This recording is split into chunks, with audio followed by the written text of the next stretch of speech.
We are here in Vallejo, California, and it is time for some Camo MMA Bay Area combat. Big time fight card here tonight. I'm Zach Poff, got Jake Poff in the house, and Nikki Raquejo with us here. And we got a 13 fight card, 2 title fights. I can't wait. Are you guys excited? Excited. My third fight doing this with the Sports Broadcasting Network to finally be back in action. Of course, with my partner in crime, Zach Poff, tonight. And the newest member of our crew, Nikki Raquejo. Oh, you guys can tell I worked on that. Nikki, I do want to ask you, how do you feel just being in this environment for your first fight ever tonight? I'm definitely super excited. I'm really happy to be sharing these moments with you guys and with the fighters. So let's get these nights going. We are ready to go, my man. Hey, and who did you call me? Jake Poff? That's JT not my Blaze. name. Thank you very much. JT Blaze in the house. And I mentioned the 2 title fights. The main event here tonight is going to be Joseph Kropscott against Noah Christie. 2 undefeated fighters. Kropscott 4-0, Christie 3-0. Crowds here. We're packed here in Vallejo. And up first will be Brady Rivera versus Sam Tanner. We will be back for that one, ladies and gentlemen. Enjoy.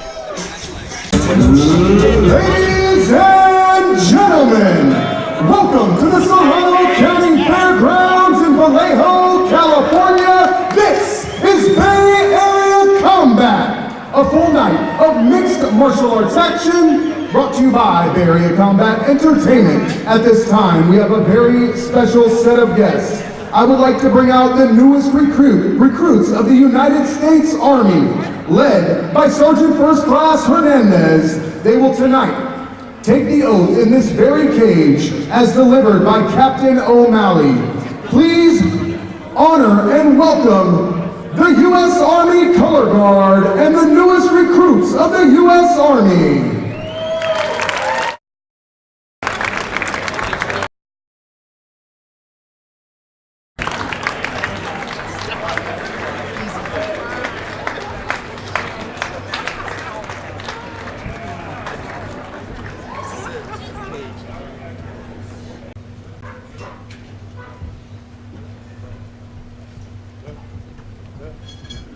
Ladies and gentlemen, at this time, I request that you all rise, remove your caps, and respect the playing of our national anthem. Oh, say, can you see by the dawn's early light what so proudly we hailed at the twilight's last gleaming, whose broad stripes and bright stars through the perilous skies o'er the ramparts we watched were so gallantly streaming, and the rocket's red glare, the bombs bursting in air, gave proof through the night that our flag was still there. Oh, say, does that star-spangled banner yet wave o'er the land of the free and the home of the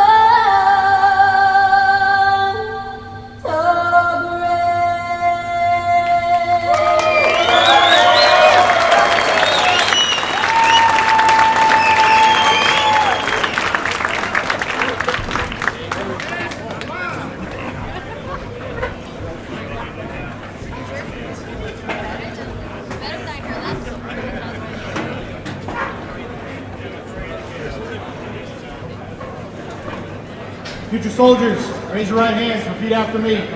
I state your name. Do solemnly swear that I will support and defend the Constitution of the United States against all enemies, foreign and domestic, that I will bear true faith and allegiance to the same, that I will obey the orders of the President of the United States and the officers appointed over me according to regulations and the Uniform Code of Military Justice. So help me God. Congratulations.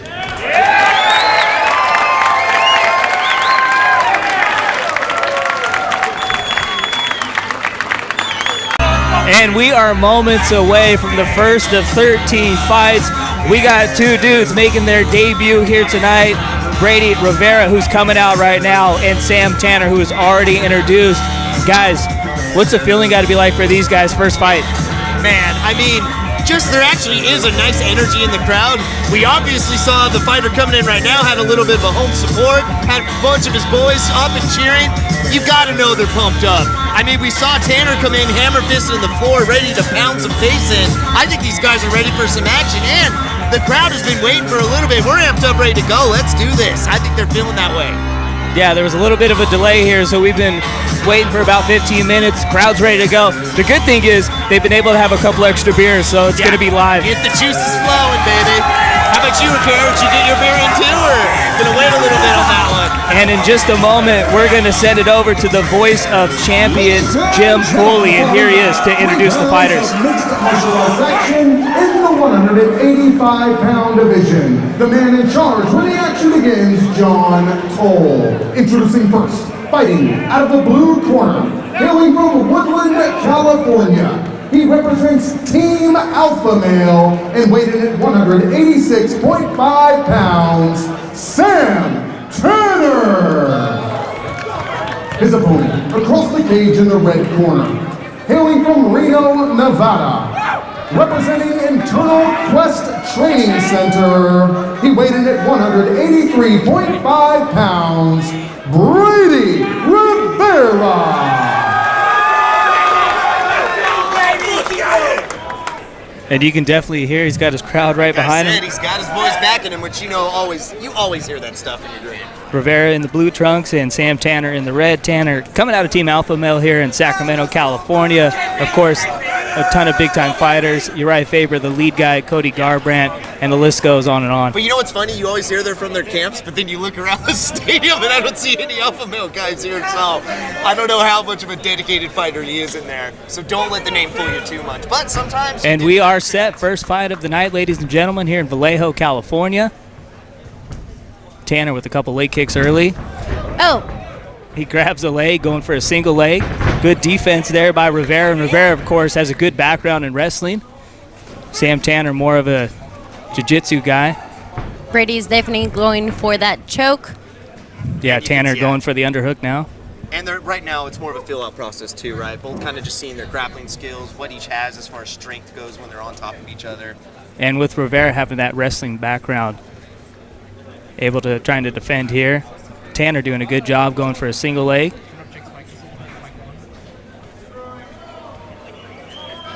Yeah, which is interesting from Tanner's standpoint, right? Because from strategy, I would think he's going to want to try and keep the standing and mix up kicks and punches. Rivera's definitely going to, you would think, look to take this to the ground and, keep the flow of the match in that aspect. That was definitely a smooth escape from the cage from Brady Rivera. Yeah. Good job of using his feet work. Oh, a couple of nice shots from Rivera. Now they're starting to trade a little bit. Okay, B, let's go. And once again, these are just 3 2-minute rounds here. This is opening 13 fights. So in the clinch right now. Sam Tanner going for those knees. Yeah. One thing, too, you can see Rivera, anytime they do scrap a little, he kind of looks to more of his grappling wrestling to kind of get more in an area he's familiar with. Oh, Tanner. Tanner definitely getting the best of on the feet so far. Yeah, he's just a little bit more smoother standing up. I think if Rivera strategically wants to win, he's going to have to use those kicks and use them for takedowns. Yeah, Tanner grabs a leg, going for the ground and pound here. 10 seconds left in the round. See if Rivera can survive to see round 2. And he gets right back up to his feet. And Rivera landed a couple of nice shots right there. entertaining first round. I think one thing Tanner's doing really well right now, he's waiting for Rivera for that kick. He's on it every time, and he's looking for a top position, drag him to the ground, and get some punches. Right now, I think Tanner's a little bit more active, and I think Rivera is really going to have to try and get this fight to the ground if he wants a more definitive second round win. And it's only 2 rounds right now. We're going to have 3 in this. Absolutely. I think Brady knows that he's good kicking. However, Tanner already got that strategy out of him, so he needs to change it.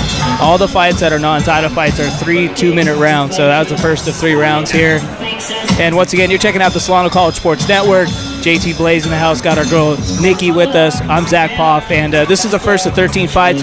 Really looking forward to the 2 title fights we have going on later tonight, especially the main event with Kropscott. Should be a big-time fight.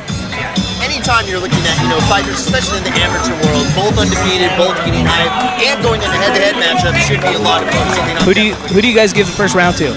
I would have to go Tanner. I just think his ability to grab those kicks, get in more top positions, and in the striking, he just landed a little bit more efficiently. I would probably have to give that round to Tanner. I have to agree. I tell you what, though, you got to love the engine Rivera's guy. He was turning it on a little bit in the last 10 seconds, so you can get the stand-up here. But Tanner's definitely kind of got the better part of the stand-up here. You can tell, too, in those exchanges, Tanner just feels more comfortable in his power and striking. And Tanner's doing a really good job just pushing Rivera up against the cage and just kind of controlling the position. Tanner is definitely reaching with his punches. He's looking for that power, and he's getting it. Yeah, and he's not afraid to throw up, which is a good point, too. That was a good hook. Yeah. I think Tanner knows, too, he's not really afraid of Rivera's striking or power, so he can kind of just go in there swinging. Brady is showing those kicks again. Yeah, you can tell Rivera, too, he's getting a little more loose as this fight's going on. And he's kind of controlling the pace right now here. Tanner going for the takedown. Rivera able to stuff it for now. I am surprised, too, in the fact that Rivera hasn't really forced any of the takedowns. He's really just been on the defense, hasn't really looked to nice take this knee fight to the gut. ground. And Rivera able to separate.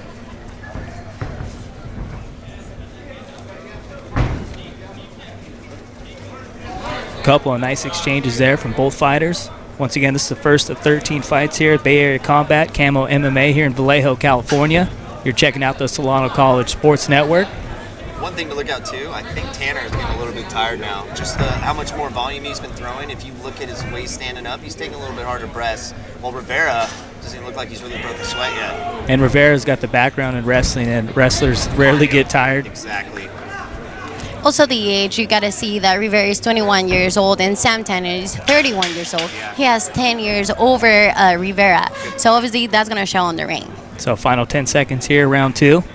And on top of that, Tanner is 31 without wrestling, really training too, so he's not getting that cardio day to day. 2 rounds down, 1 to go. That round was a little bit closer, I think. There really wasn't a definitive person in that round. It was kind of the mixing it up. I think you could maybe give Rivera that round just on the fact that he controlled the wherever that area is. We can't say certain words because I don't want Dana White coming after me. But either way, he controlled the center of the ring and was able to, I think, maybe win the round there. But that second round was up in the air, I think. I would definitely disagree with you right now. I think this round is also from Tanner because he was definitely going for that. He was controlling position a lot more in that fight too. He was showing those knees.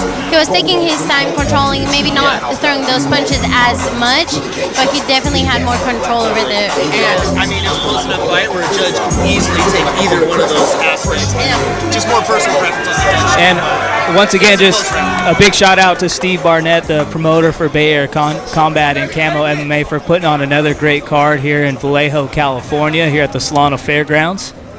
Giving us some entertainment tonight, we always appreciate. So round 3, final 2 minutes. Oh, that was nice jabs. If you notice too, Tanner is really looking to counter off of Rivera's first punches a lot, or kicks.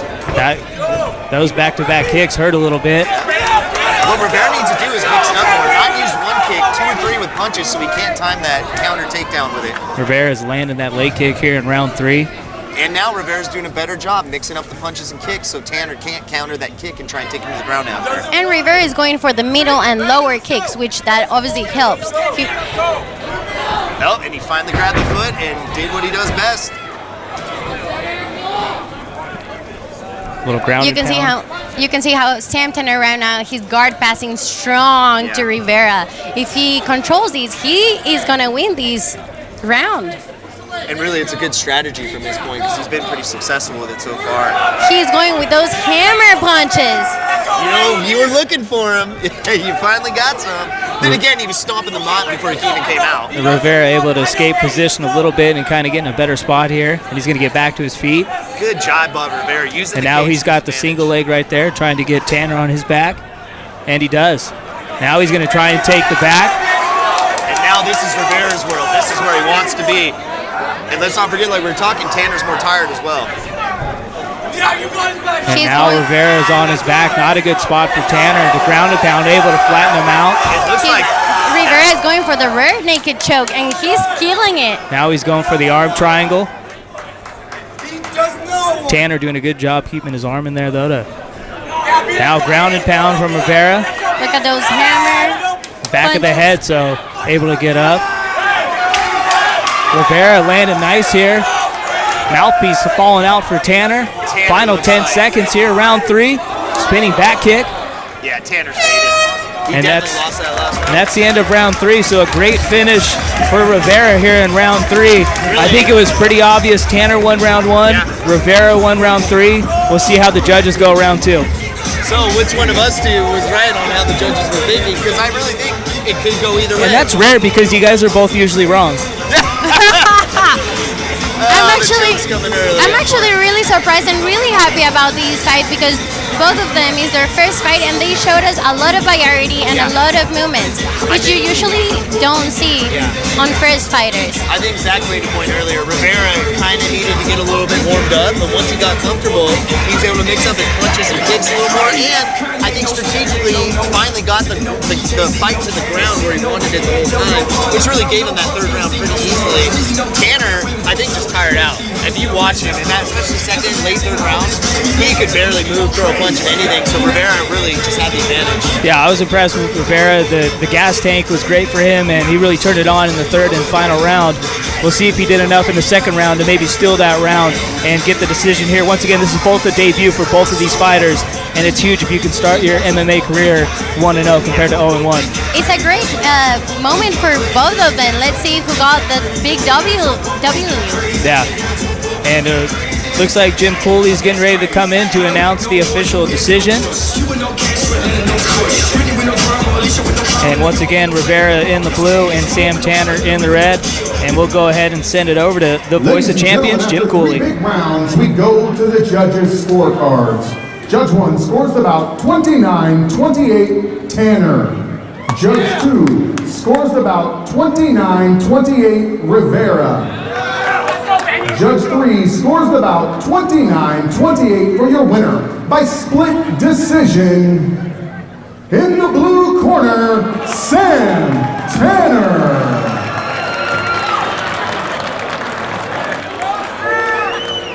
So Sam Tanner gets the split decision victory. Split what? And, you know, the way both of you guys had it, you guys both had it going different ways, and that was how the judges had it too. You know, like we said, though, that second round really was up for grabs. You really, as a judge, could have taken that a little bit different ways. Really, it depended what you preferred more as far as what you want to see out of the fighter. And I think Tanner just did enough, but really, at least Rivera fought strong, almost closed out, and ended the third round on top. So it's still a good experience for both of them, for sure. So Sam Tanner gets the split decision win and the first fight of 13. Up next, we've got Frederick Doherty and Ricardo Lopez in the bantamweight division. Tonight's event is a fight for...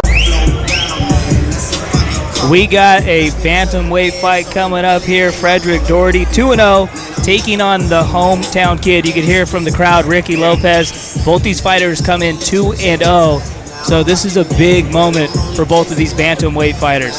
It's like you said earlier, you know, especially the amateur level, it's all about making sure your record's impressive. So for both these guys to be coming in this fight 2-0 and both have decent wins on their records as well, have fought some pretty decent competition, I think it's going to be a really well-fought matchup. And my mistake, Nikki corrected me. Lopez is actually 3-0. He's 2-0 in camo MMA fights, but 3-0 on Tapology.com. We'll go ahead and send it over to Cooley to get this fight started. The action begins, Phil Baldacci. Introducing first, Fighting out of the blue corner, hailing from Antioch, California. He weighed in at 139 pounds even. Representing Fight Corps, Pretty Ricky Lopez. His opponent, across the cage in the red corner, hailing from Daly City, California. He weighed in at 137 pounds even. Representing Team Dragon House, Frederick Doherty.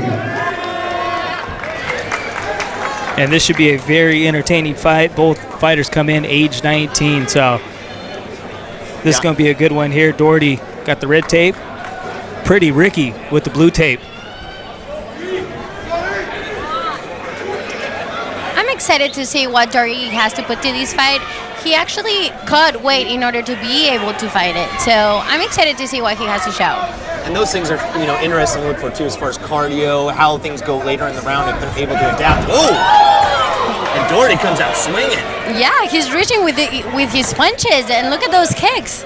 And Doherty comes in being more a submission guy. Both his first 2 wins came via submission. But he's throwing the hands here with Lopez. You can tell Lopez too, seeing that, he's just looking for the right counterpunch right now. Kind of keeping his distance, making sure he doesn't get caught in that flurry of punches that are getting thrown at him. And Lopez has shown he's very durable. 2 of his 3 fights went the distance. The other win he got was via TKOs in round 1 against Deion James back in May 2017. We got ourselves a good fight here in the first round. Is letting him go. He is not holding back. Nice leg kick. Doherty is definitely showing us his understanding of traditional kung fu, which. Well, the interesting thing too is, especially in being a wrestler, you can tell his punches are more not technical, out of control, because it's still a newer technique he's learning. And Doherty actually wrote down in his bio his background is traditional kung fu, and it looks like he's having a lot of fun out there so far. He's putting the end on the foo, that's for sure. Lopez with a nice body kick. Lopez is definitely taking his time. Yeah, Lopez looks like a lot more of a technical fighter, really looking to pick and choose his punches. Doherty's just throwing. Yeah, Doherty actually looks pretty technical with his strikes, and Lopez kind of out there winging it a little bit. Yeah. I was kind of excited because Lopez was going for the knee from the double collar tie, and he didn't go through it. So kind of disappointed. I think he should go for it. I think if anything, they may be feeling out each other a little bit too. Oh, what a knee. So Lopez ends with a nice knee to cap off round 1. Very entertaining first round there from these bantamweight fighters. So pretty good if this is the second of 13 fights and you get this much action in the first 2 fights. Especially in an amateur fight, you're not really sure how much belief these guys have in some of these new skills that they're picking up for the first time. So especially to see Doherty go out there and just start throwing. I wouldn't say they're technical, but he is letting his hands go. I mean, he is literally boom, boom, boom, back and forth. And Nikki, who you giving round 1 to? Definitely Doherty. Yeah. I think he was just a little more crisp with the strikes. Yeah. Lopez kind of turned it on a little bit towards the end of the round, but a very entertaining first round. But I think Doherty kind of got the best in the stand-up there in the first 2 minutes. It was a very smooth fight. I just think that Lopez needs to go with his gut and do what he thinks that he needs to do. And I'm just glad these guys actually have a corner here. The first fight, they were just by themselves waiting for the next round. Yeah. And, of course, Doherty trains up in San Francisco, Team Dragon House, and Ricky Lopez out of Martinez, California at Fight Corps. Fight Corps has actually got a few fighters on this card tonight, so see if it'll be a big night for the Fight Corps boys. Round 2.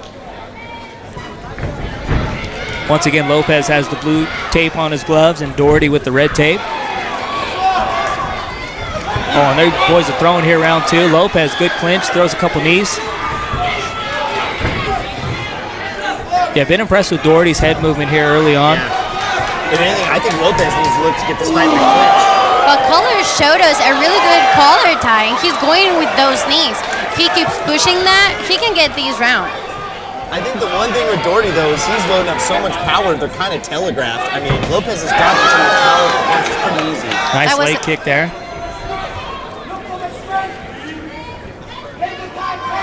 Yeah, you can just tell Doherty's really trying to time up one of those right hands, but Lopez doing a good job kind of pushing the pace.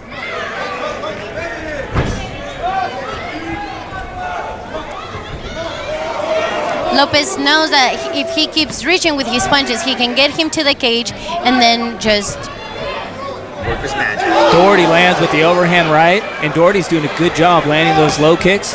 Those kicks got some power behind him too. He's really letting them go. those kicks are stronger than a baseball bat punch. So Sound like it too. that sounds like it hurt. Lopez lands right there. And that's the nice thing, too, is they kind of have the shin pads on there, so it does protect a little bit for those leg kicks. Doherty lands another low kick. Lopez does counter. Oh, he caught him a little, too. And I tell you what, man, Lopez got a chin. He can eat those punches. He is taking them all in stride. Oh! That was a big right hand from Doherty, but Lopez coming right back. Lopez tried to go for those double leg takedown. And the thing, too, Lopez. Nice body kick from Lopez. Comes with the 1-2. Lopez is showing more variety during this round. I'm really excited. And Lopez going for the takedown here. And he gets it to end round 2.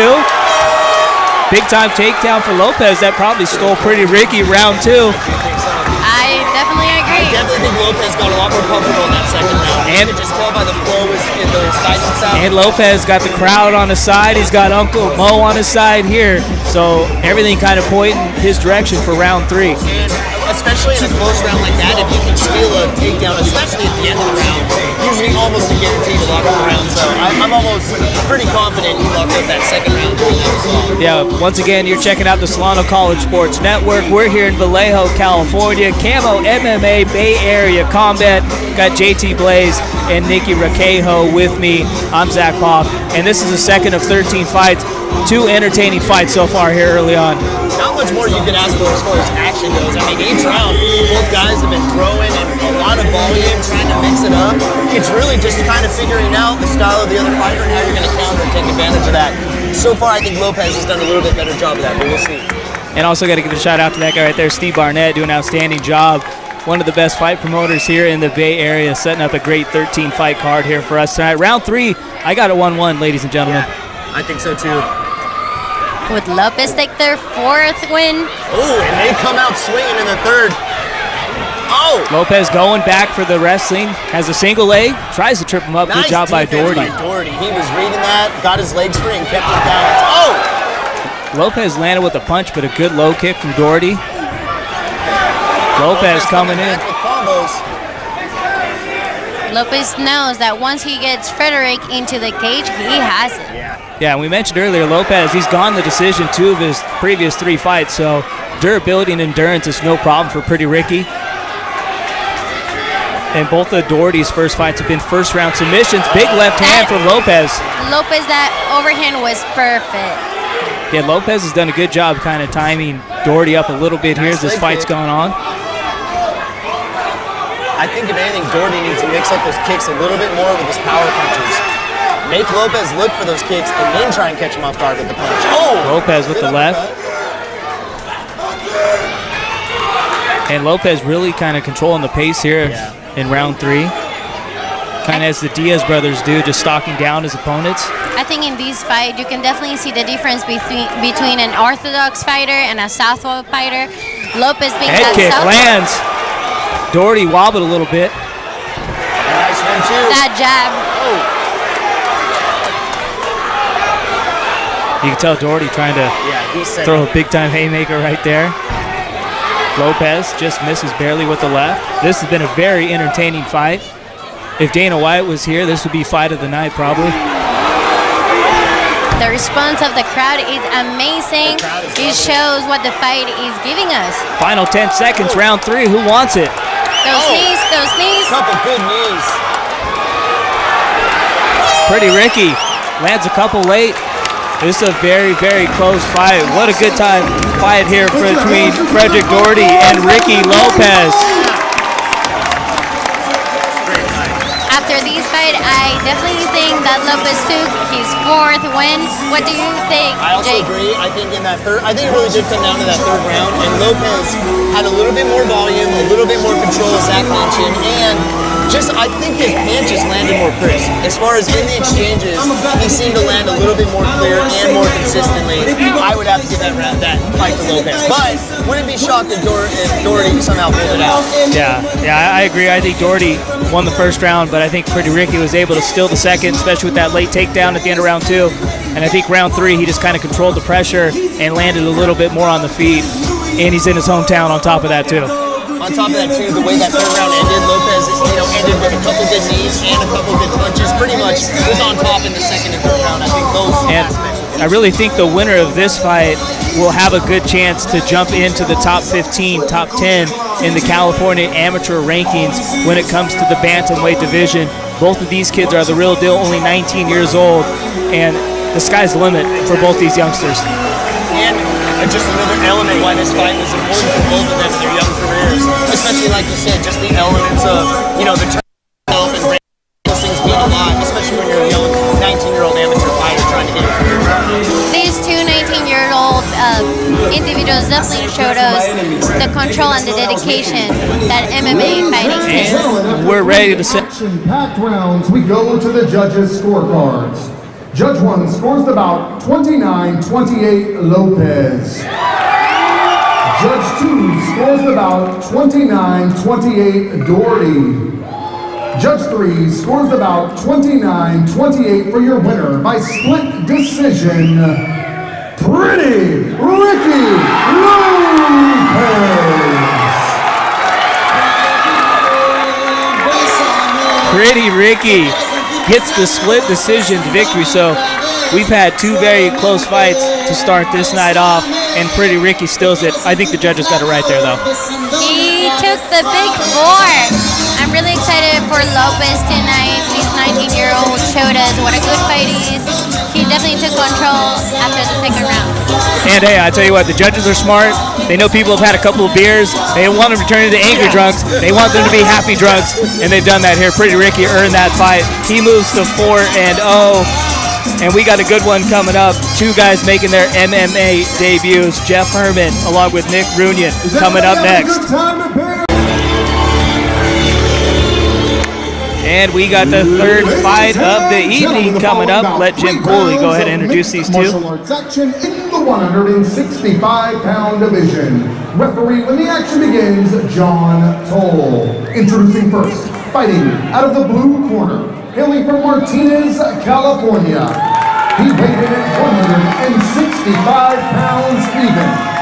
Representing Fight Corps, Nick Runyon. His opponent, across the cage in the red corner, hailing from Napa, California. He weighed in at 163 pounds even, representing Napa Valley MMA, Jeff Herman. And you got to look at Jeff Herman there with the red tape on his gloves. He's going up against Nick Runyon, blue tape.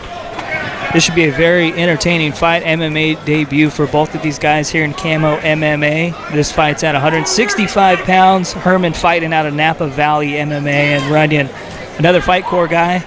They're pretty deep tonight for sure. And Pretty Ricky got him started with a nice win in the previous fight. So see if Runyon can get Fight Corps to 2-0 start here in Vallejo, California. And it's like we discussed earlier, it's going to just come down to what new amateur fighter is going to be more prepared for the moment. Runyon, background as a grappler, and Jeff Herman comes in wrestling-based. Herman, aggressive early. And these guys are throwing here. Yeah, they're looking to strike, no doubt. That was a really good comeback from Nick. Yeah, Runyon did a good job to switch that position over and get Herman up against the cage. And you see that a lot in fights. If you can just control the fight and get the guy with his back on the cage, that's huge.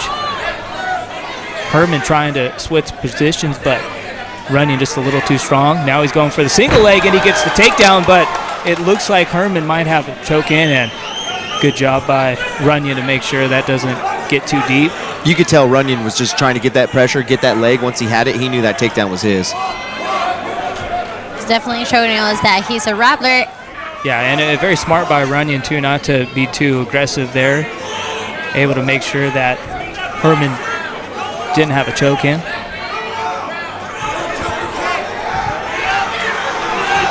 So Runyon here. Still using a good job of just using the cage, like you said, just to control his opponent and stay on top of him. But also a good job by Herman there to use the cage to get back to his feet.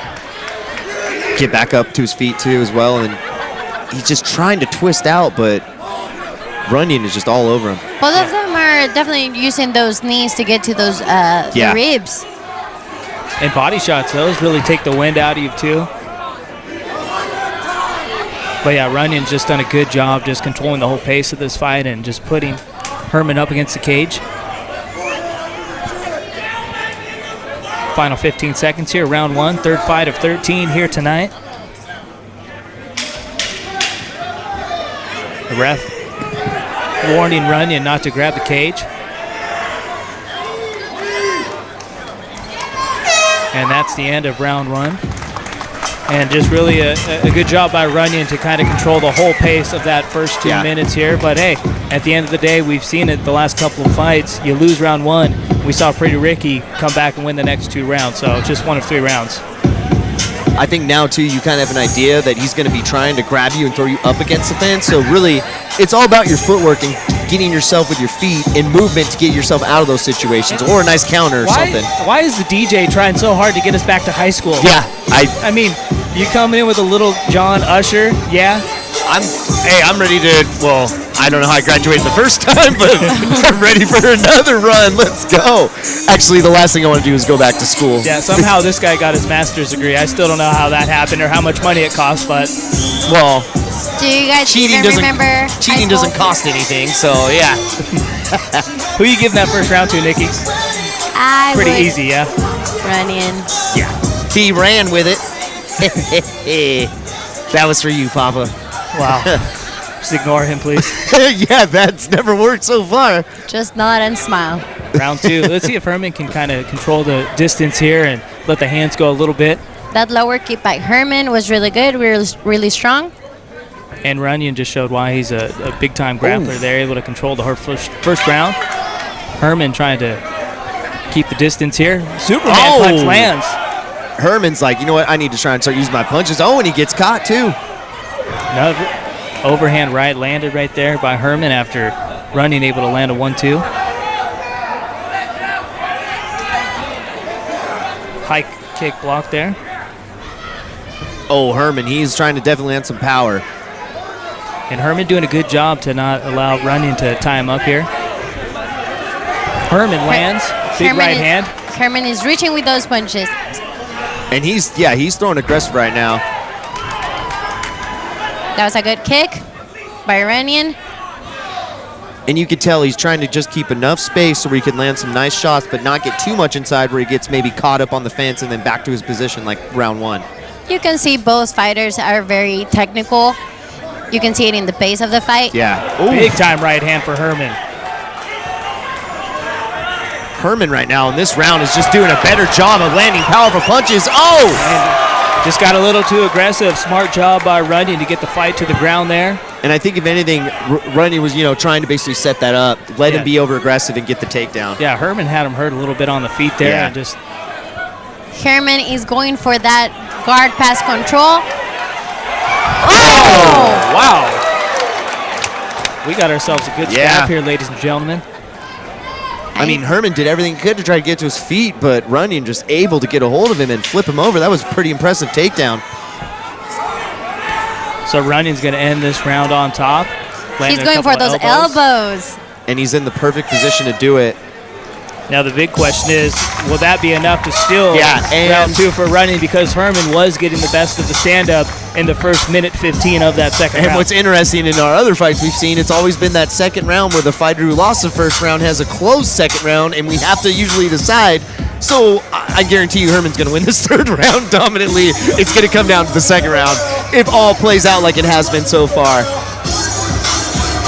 Yeah, and if you're in Herman's corner right now, listen, keep the distance, don't get aggressive. Yeah. Because the only place where Runyon can beat you is wrestling. Yeah. So if he keeps the distance, we've seen Herman land the better of the exchanges in the stand-up, but Runyon has shown once he gets his body locked up, he's able to get the takedown. And if anything, I think Runyon's just trying to, play those over-aggressive punches and just look for that takedown. It took him about a minute of the round to do it, because in the exchanges, he is throwing back, but not in as much volume, and it doesn't look like he has the intent to knock him out, vice versa, compared to, of course, Herman.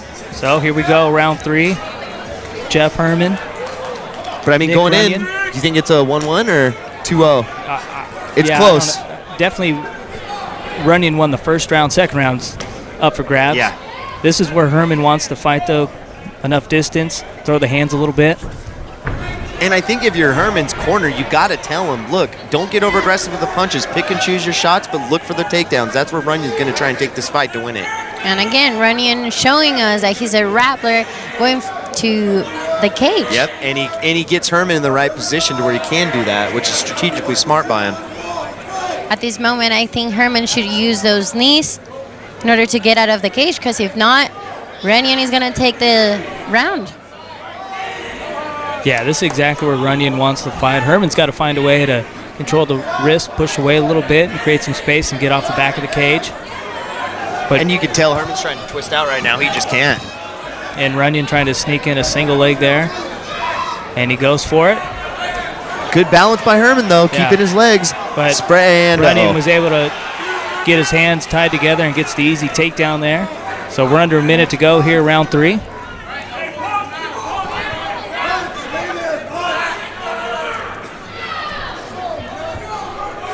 Yeah, Herman's got to find a way to get back to his feet here and in round 3, standing up. Herman throwing some hammer punches. And now going for those ribs. Yeah, and Runyon's happy to just close this round out on top. You can tell Herman's trying to leg lock and then flip, but he just doesn't quite have enough energy or power to be able to do it. And the ref stands him up. Huge break for Herman. He's got to go quick, though. Final 10 seconds here. Let's see if Herman can land a big power punch. He's going for it. And he lands one. Nice up kick landed by Runyon. And the bell is going to save Runyon. Wow, that just made things interesting. Big time shot for Herman because he gets the knockdown at the end of the round. I mean, a lot of judges seem to usually give the fight to the guy winning at the end of the fight, especially if it's a close round. But this is a little different because Herman was clearly losing the round until that. I look at it this way.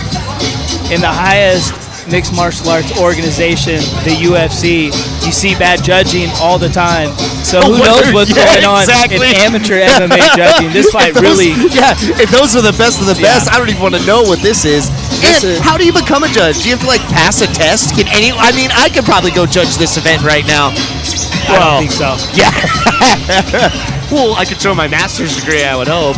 No. But, yeah, this is an interesting fight. I mean, Runyon, he controlled the fight most of the 6 minutes they were in the cage.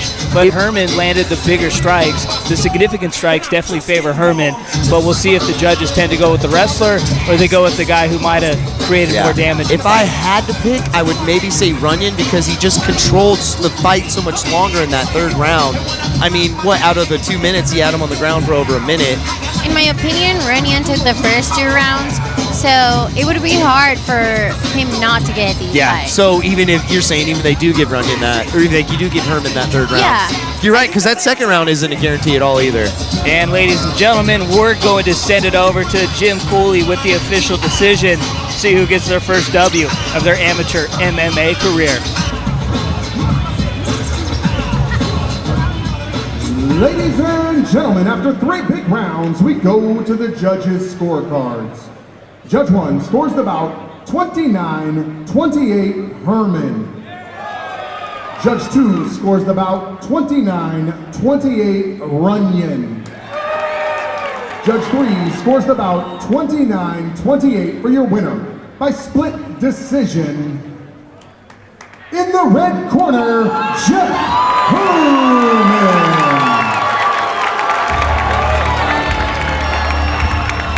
much did you pay him? We got our Came on a little early there. No, we got our answer. The judges were clearly looking for who landed the more significant strikes, and that was clearly Jeff Herman. And, Runyon did a good job getting the fight to the ground, but he didn't do much when the fight did get to the ground, and Herman did an outstanding job landing on the feet. And honestly, even though I thought Runyon won, I'm actually glad to see Herman win, because I would rather give it to the fighter going for the more, technical strikes instead of the guy just grabbing him and taking the ground and holding on to him, hoping for a win. Just not as fun to watch. Judges earning their money here. First 3 fights, all been decisions, all 3 split decision victories. Whoa. I mean, they make them the split decisions themselves, too. I'm actually really surprised that Herman took the fight. Like I said before, I thought Runyon went for it. That moment in the second round when he just turned that. Well, no, you're definitely right in the fact that, like Zach said too, judges prefer the significant strikes, I think, which was kind of your point as well. You just thought he went for it in a more efficient way and gave him a win. But good for Herman. Yeah. Good fight. Yeah, Jeff Herman 1-0. And up next we got Leo Leon coming in at 0-1 versus Thiago Dos Santos. Near the front door, Thiago Dos Santos, Leo Leon coming up. Here's Jim Cooley. Rounds of MMA action in the 145-pound division. Referee when the action begins, the Kane Vandal.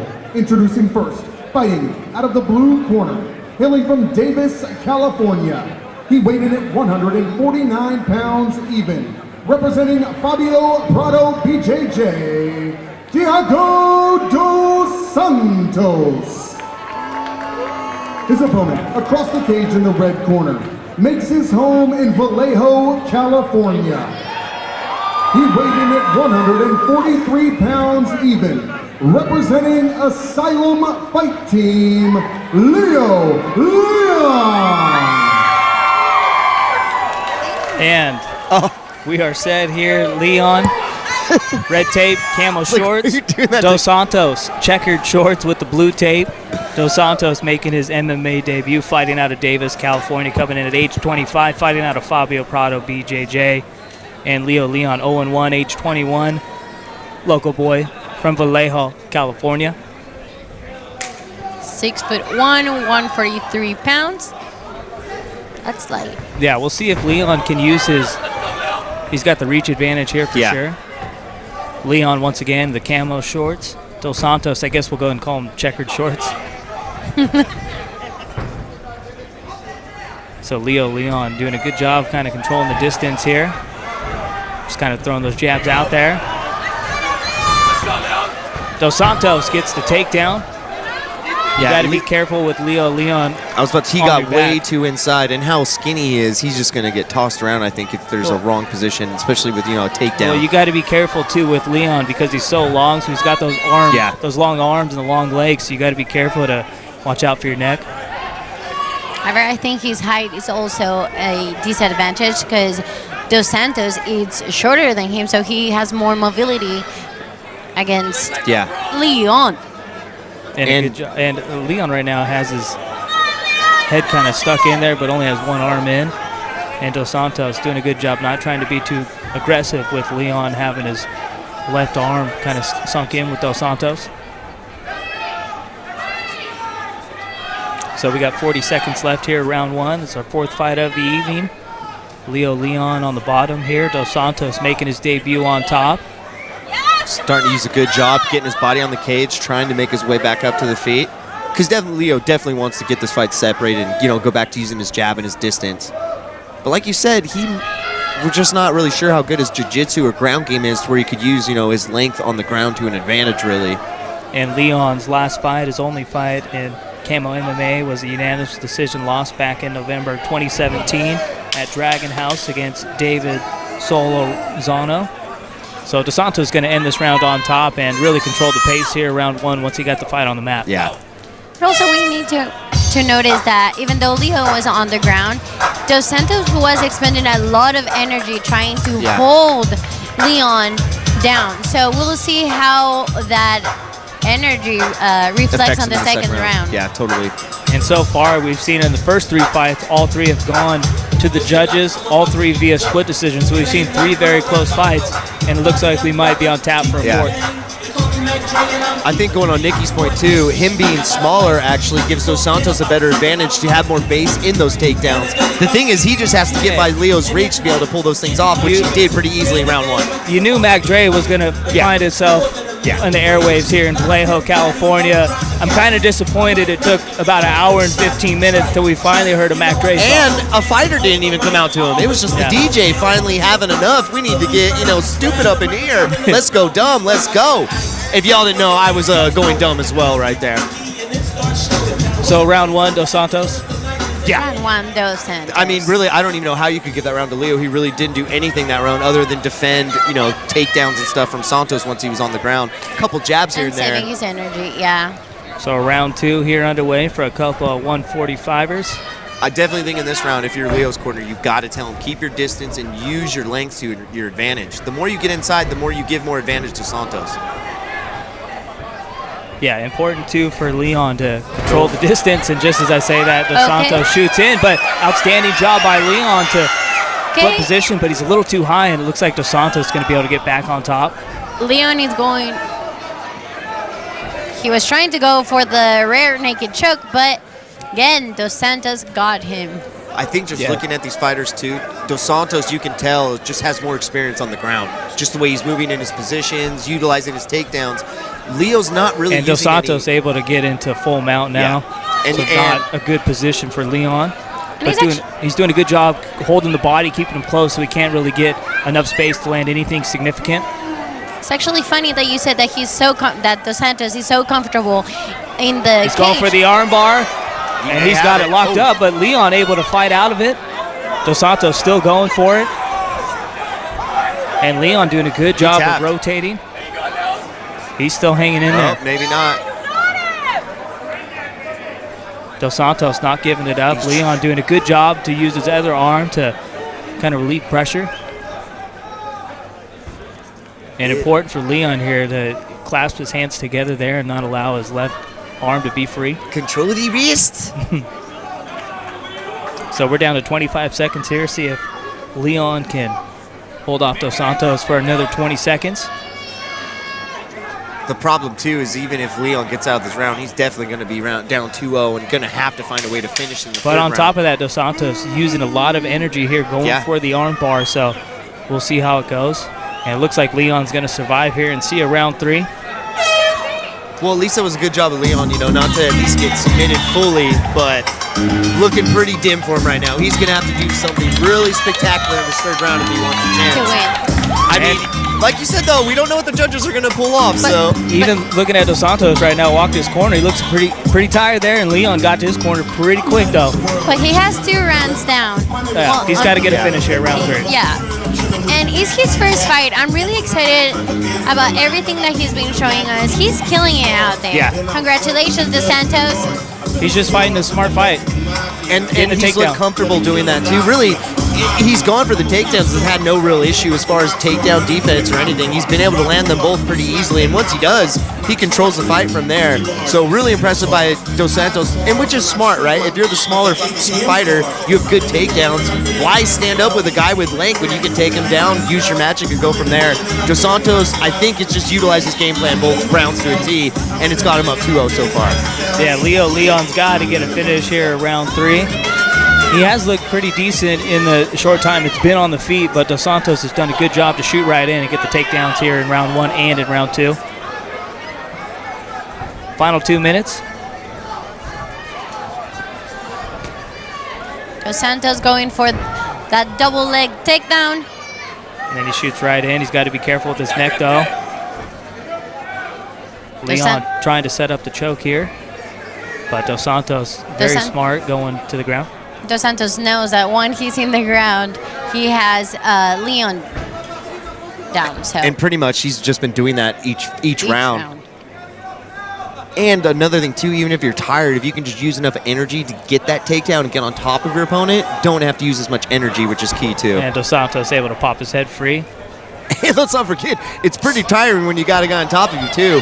And he's rolling for the armbar. I like Dos Santos being aggressive here. He's up 2-0, but he's still trying to get the finish here in round 3. he's doing a nice job of mixing up different types of submissions too. Not the same thing every time. Different arm bars, different angles, different takedowns, mounted him as well, really showing his ability to what he can do on the ground once he gets the takedown as well. And if Leon can get his left arm free, he might be able to find a way to get this position on top in the final 45 seconds. And we'll see if the ref might stand him up here. But Dos Santos does have his left arm. And the problem, too, is time is just running out. Leon able to get out and see if he can get a takedown himself. He's got to go for something desperate here. Leon's got 30 seconds to find a way to finish this fight. Leon is going for that guard pass and those hammer punches. Grounded pound. 20 seconds left. The crowd on Leon's side. The problem is these aren't going to finish the fight. Going for a leg. Final 5 seconds. Drops down for the leg, and that is how round 3 is going to end. Leon turned it on at the end, but Dos Santos. Too little, too late. Yeah. Then again, you never quite know. Is there any possible way this could go split decision and they give it to... No, there's no way. I think Dos Santos definitely took the big win tonight. Congratulations, Dos Santos. You killed your first fight. And you see the Dos Santos in there. Really feels like he won. Hands in the air. And you see Leon's corner. They're trying to get this crowd revved up a little bit. But, yeah, I think Dos Santos pretty clearly won the first 2 rounds with those 2 takedowns. Did a good job really controlling the whole fight. Yeah. Leon stole round 3, I believe, but a little too late for Leon. Honestly, I think this is the first fight where we saw a fighter's game plan get executed to a T. You could tell from the get-go, Dos Santos was looking for those takedowns and execute them each time. And that's what it's going to be a good learning experience for Leon because his stand-up's got potential. He's got the long limbs, but he's got to be able to defend those takedowns. We saw Dos Santos get a takedown every time he wanted. On top of that, he has the size to be able to be real efficient with takedown defense. Also, if he could use, learn to use those legs and look for, defensive submissions as well, I think he can really progress as a fighter, but he just didn't have that yet. And we're going to go ahead and send it over to Jim Cooley for the official decision between Leo Leon and Thiago Dos Santos.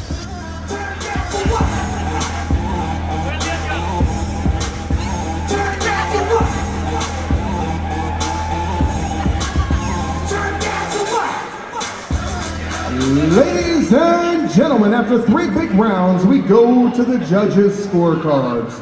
All 3 judges see the bout the same way, 29-28 for your winner by unanimous decision. In the blue corner, Thiago Dos Santos. Thiago Dos Santos starts his amateur MMA career a perfect 1-0, and really wrestling was too much for Leon to handle. Yeah. I guess it's true when they say that girls are always right, guys. No one ever says that. Dos Santos. I said that Dos Santos was going to take these fights. I tell you what, I'm right here because we are going to miss you, Nikki. We're going to sub you in for Brian after that comment you just made. Yeah. No, that's not it at all. But what were your quick takeaways from the first 4 fights, Nikki? It was a pleasure being and sharing this moment with you guys. Thank you again. Hey, he's not really kicking you off. You're still here. No, Brian Nelson's coming in Brian really. Nelson is coming. I'm not getting kicked off? No. Oh, okay, good. We're sharing. Well, it was fun, Nikki. It was really fun, guys. Thank you. Oh, yeah, of course, Peter Ishiguro versus Eliza Solis coming up next with Brian Nelson. And we got Brian Nelson joining us here, but we got Peter Ishiguro and Eliza Solis coming up. Here's Mr. Cooley. Rounds of MMA action in the 145-pound division. Third man in the cage when the action begins, Phil Baldacci. Introducing first, fighting out of the blue corner, hailing from Santa Barbara, California. He weighed in at 145.5 pounds. He represents Ismatic Tribal Fighting, the Samurai, Elisha Solis. His opponent, across the cage in the red corner, makes his home in Mission Vallejo, California. He also weighed in at 145.5 pounds. He represents Smash Fighter, Peter Ishiguro. And we are set for our 5th fight of the evening. Brian, nice to have you with us, baby. Really happy to be joined with you. Just like the good old days. Yes, sir. The boys are back in town. Hey, I tell you what, man. Peter Ishiguro coming out to Dropkick Murphys. You know he's going to want to bang. Yeah, absolutely. He went to college in the Boston area, so Makes sense. no question why he would come out to that song. I knew there had to be some sort of connection here. He wrestled at Boston University. It's all making sense now. Ishiguro comes in 2-1. He's got the red tape. And Solis, blue tape, 1-3. So and the power, yeah. Trying to use his kicks early, you could tell. But Peter Looks going like for he's it. going to get the takedown there, and he does. Goes with the double leg takedown. Trying to take his back now. Let's get a good look from our side camera. And this fight taking place in the 135-pound division. And you see a good job there of Solis on the bottom, trying to hold the back of his neck to kind of control position from the bottom. The funny, though, Ishiguro's having none of it, though. So far, he's doing a pretty good job just staying on top and trying to just get a better position and land some better punches. Yeah, Ishiguro started his amateur career 2-0 and doing a good job looks here. like, Trying to does he set have up that mount? He's got the full mount here. Up against the cage, ground and pound. Tough spot he's for getting Solis. some hits on Solis now. Solis has to give up his back to get out of that position here. Now he's able to flatten him out, ground and pound. Long time left here, round 1. He does have one TKO win in his career, does Ishiguro. And he's coming off a TKO loss, which snapped his 2-0 start. Solis has got to find a way to at least get him up to the fence. Yeah, the ref's doing a good job of talking to him, and he calls it off. And that's it. You could just tell there was really no fight or really defensive, trying to find a way to get out of there. It was really just curling up and defending. Our first finish, fellas. Yeah. First finish. I guess we needed Brian in the seat to get some action in here. Yeah, sorry, Nikki. Looks like you're staying over there. But just outstanding fight right there from Ishiguro. They're able to get the double leg takedown, control position, jump in him out, take the back, ground and pound finish there. Big time win for Ishiguro to get back on the winning side. Yeah, showed his explosiveness with and just his raw power when he really got Solis in his grasp and put him up against the cage, and then he was in total control from then on out. And there's just nothing on Solis' end that intimidated him to execute his game plan. He did it to a T. And I tell you what, boys, Ishiguro, his team is smash gyms. It's exactly what he did here in this fight here. Smashed him. So we're going to go ahead and send it over to Jim Cooley for the official decision here.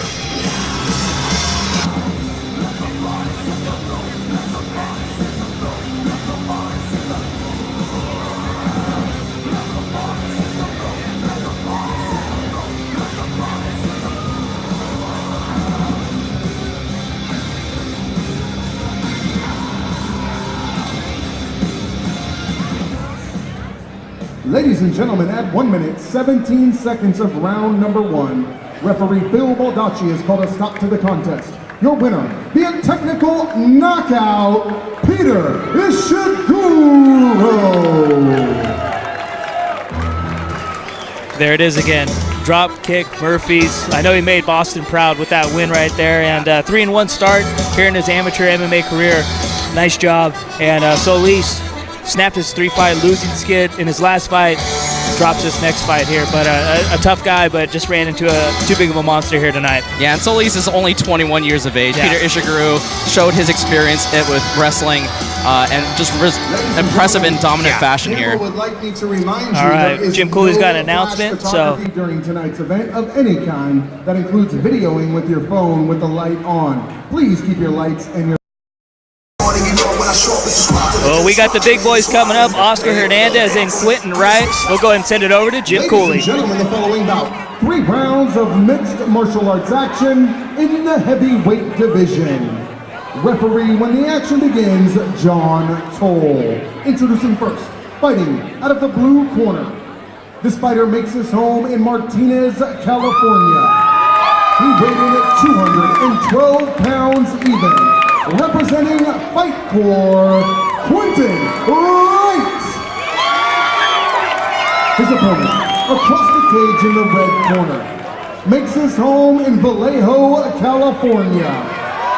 He weighed in at 212 1/2 pounds. Representing Asylum Fight Team, Oscar Hernandez. Well, boys, I got a feeling this might be the best fight of the night. Or someone's getting knocked out. Oscar Hernandez has 3 knockouts to his name, a 3-1 record. Quentin Wright, I believe, is making his MMA debut, fighting out of Fight Core, the third fighter we've seen out of that gym so far. Yeah, and Wright has an experience in wrestling. In 2014 at Alhambra High School, he placed 7th in the heavyweight division in CIF. And Wright with the blue tape, pink shorts. Hernandez with the red tape on the gloves. And the height on Quentin is just 6'9". I mean, this guy is a monster. Checks the late kick there. And Hernandez able to get the takedown. This is going to be interesting to see his wrestling. You can tell. Quentin Wright had the underhook there and able to utilize that. Now he's on the back. I don't think Oscar wants to go to the ground anymore after that. Trying to secure the arm. But Oscar isn't panicking at all. He's really trying to locate one arm and try to grab it with both. And there it's really harming Wright as he doesn't have his dominant hand. Now it's out. Just the transitions of Quentin, you can tell this guy's definitely legit on the ground. And then the movement for Altali is actually pretty impressive. Yeah, really impressed with the movement for Wright. Looks like he was going to let him get up. He's like, no, I'm just kidding. God, and how intimidating is a 6'9" guy standing over you with his hand cocked back ready to fire. He is towering over Oscar right now. Oh, Superman punch. That's the key. You're going to have to get those power punches. Get inside the length. Quentin Wright able to take him. We're actually talking to his dad right before the fight. And he wanted to know if Quentin could take a shot. He took a couple there. Yeah, it seemed to, for lack of a better term, piss him off. As it definitely woke him up. Ooh. We'll see if Quentin can maybe utilize the wrestling a bit. You mentioned he was a very good high school wrestler. And right there, tries to I think the group right there got a little scared. And we all know we've had malfunctions in the past with the body. Yeah, no, this is light heavyweight, but still 205. Yeah, both these guys came in weighing about 215 pounds. Let's just say I don't think we want to test the waters too much. So final 10 seconds here, round one. Hernandez trying to end this round with the takedown. And that's how round one ends. Very, very close round. I mean, really right the first minute, and then it looked like Hernandez kind of turned on a little bit in the final minute there. But if I had to pick, I'd go Nelson round one still. Yeah, I would go Wright. Yeah, I would go Wright as well. I think it was just a little too late in the round. Obviously, with these short 2-minute rounds each, Wright having such control for so long, even though Hernandez has some nice offense in there, I think Wright was definitely the more controlling in the cage. Really, the only way you could give Oscar that round is if you liked striking a little bit more, but I think Quentin did so much more extra on the ground. I think that'll give him the round, but it's a close round where it could go either way. Not a lock for sure. And we talked about Hernandez's record earlier. It's interesting to note that those KO victories, they were at middleweight. Yeah. So that was in 2015 and 2014. He took a couple years off, but now he's here in the light heavyweight division. Yeah. He was quoted as saying, I still have my speed, but now with more weight, I have more power. He's going to look to use that power to try to get back this round 2 if he is down 1-0. Yeah, you don't just drain all that energy cutting down to 185 pounds. Also, too, it's very unhealthy to be cutting that much weight in that short amount of time. So round 2 underway. Very close first round. Hernandez able to catch the kick, trying to get a takedown. Good job by Wright. And Wright able to separate from Hernandez. Nice body punch, but Quentin using his kicks as well. Oh, that may have connected a little, but Quentin not phased. Yeah, Quentin Wright using some of his Muay Thai experience. He has 1 year of training under his belt. And really how much length he has, that should be his go-to arsenal right now. Mix it up, use your kicks and punches, and keep the distance. Yeah, and see if Quentin Wright can utilize what his biggest strength is, and that's wrestling. And that's what's interesting. He doesn't really have the skill sets, I'm guessing, because he hasn't been training in MMA that long. Going for a single leg, and he just picks him up and slams him on his back. Pretty impressive power for how skinny he is. Now he's going for full mount, and he's got it. And see, here comes the ground and pound. He is a little bit too forward on the body, and right off he goes. He's going to get right back into that position, though. A lot of time left here, round 2, 50 seconds left. And see, this is where his wrestling skills really show right here. Yeah, there's really nowhere for Hernandez to go. Gives up his back. And his legs are so long, he just can find ways to lock onto the body with the legs and then, keep pouring it on. And see if Quentin Wright can maybe get a rear naked choke here. 30 seconds left. Give credit to Hernandez's defense on the ground. Hasn't been submitted. We've seen earlier fights, the ref called the fight because there's not activity, but here Hernandez has been very active. He gave up his back, but he's not able to, Wright is not able to get an arm under there for a choke attempt because of his defense. Yeah, Hernandez just 15 more sequins to Right back survive. down the Great mountain, position here for Quentin Wright. Oh, this may get called, folks. He's landing, and that is it. Quentin Wright, ladies and gentlemen. Say hello to the 6'9" giant.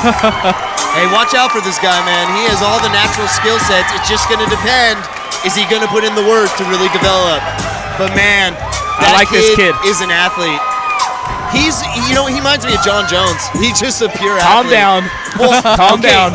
By looks, like length. Hey, I tell you what, Mom didn't have to bring out the white towel. Yeah. Big Now time. she can twirl like a terrible towel. So Quentin Wright starts his amateur MMA career on the right track, 1-0. And really, when he was able to utilize the wrestling, it was just too much for Hernandez to really. He almost got out of the second round, but a good job by Quentin Wright to know, okay, I got to finish this fight right here, have a great position. And another, I think, impressive part about Wright's performance was that he mixed in those knee strikes, the clinch as well. So trying to improve upon that 4 years of wrestling that he has with his 2 years of jiu-jitsu and his 1 year of Muay Thai to be an all-around good mixed martial artist. Yeah, and I think that's going to be the key. Those skills just need to catch up to his wrestling now. But once those are even, look out for this kid. Yeah, because he has all the physical tools. Yeah. And we're going to go ahead and send it over to Jim Cooley for the official decision.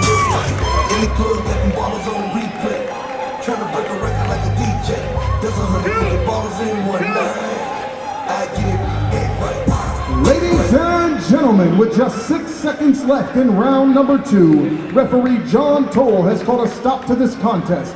Your winner, via technical knockout, Quentin Wright!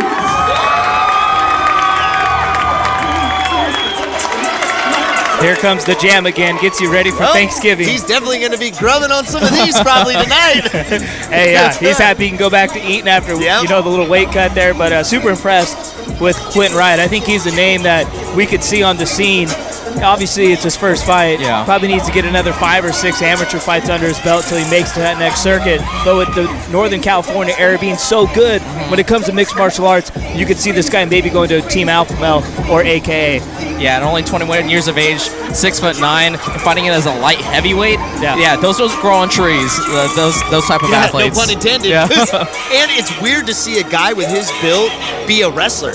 He looks more like a striker or a Muay Thai or a kickboxer, and he's a pure wrestler. So he's got a lot of things going for him right now. Well, boys, we go from the heavyweight division to the lightweight division. Sal Osorio versus Eugenio Garcia.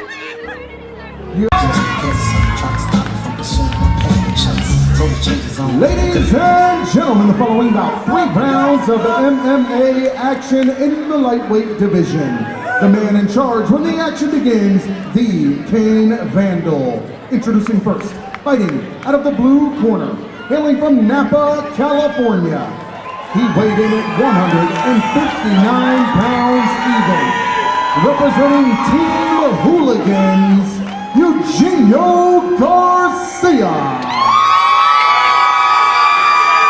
His opponent, across the cage in the red corner, makes his home in Castro Valley, California. He weighed in at 155 pounds even. Representing Team Santos BJJ, Sal Osorio. Here we go, boys. 155-pound division. Sal Osorio, Eugenio Garcia, both making their debuts. Garcia with the blue tape on his gloves. Osorio with the red tape. This should be a pretty entertaining fight, and the last 2 have both been finishes. We'll see if it's 3 in a row. So Garcia trying to set the tone early here, kind of hunting Osorio down. Osorio with a big-time takedown. Yeah, perfectly timed double leg takedown. And he was just waiting for that punch to counter it, you could tell. Good job by Garcia to get out of the side control position, get it back to half guard. That's some of Osorio's jiu-jitsu training as he trains out of Team Santos. We'll see his teammate Joe Scott in the main event. And 3 of his 4 wins have come via submission. Yeah.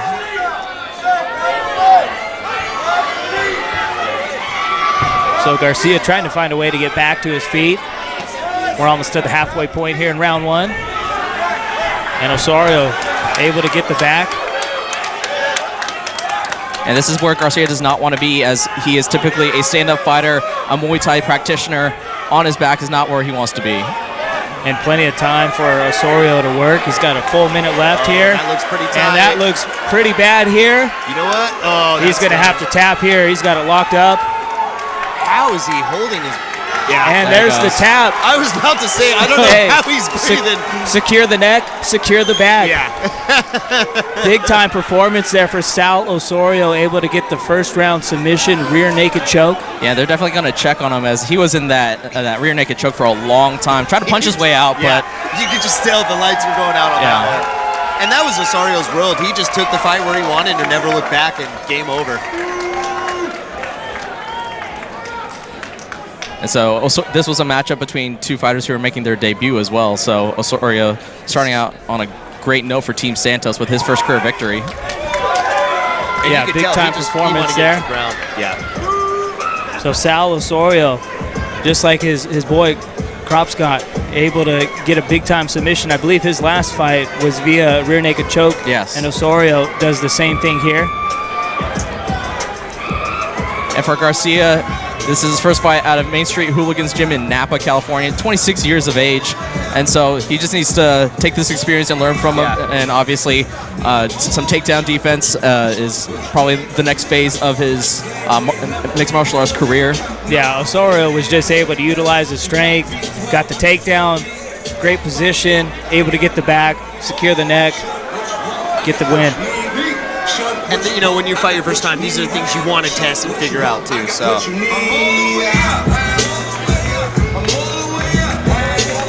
Osorio starts his MMA career 1-0. We're going to go ahead and send it over to the voice of champions here in Vallejo, California, to Jim Cooley for the official decision.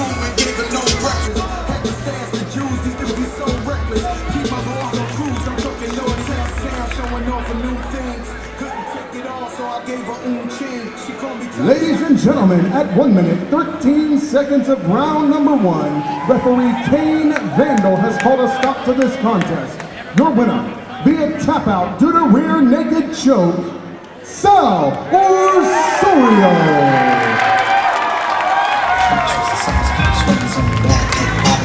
Yeah, boys, I really think Osorio is going to be a name to kind of remember from this area, along with the previous fighter we just saw in Quentin Wright. Yeah, I mean, one better way to make a statement, you know, you come out, execute your game plan, and do it with a finish and a choke in the first round. Really impressive start for him.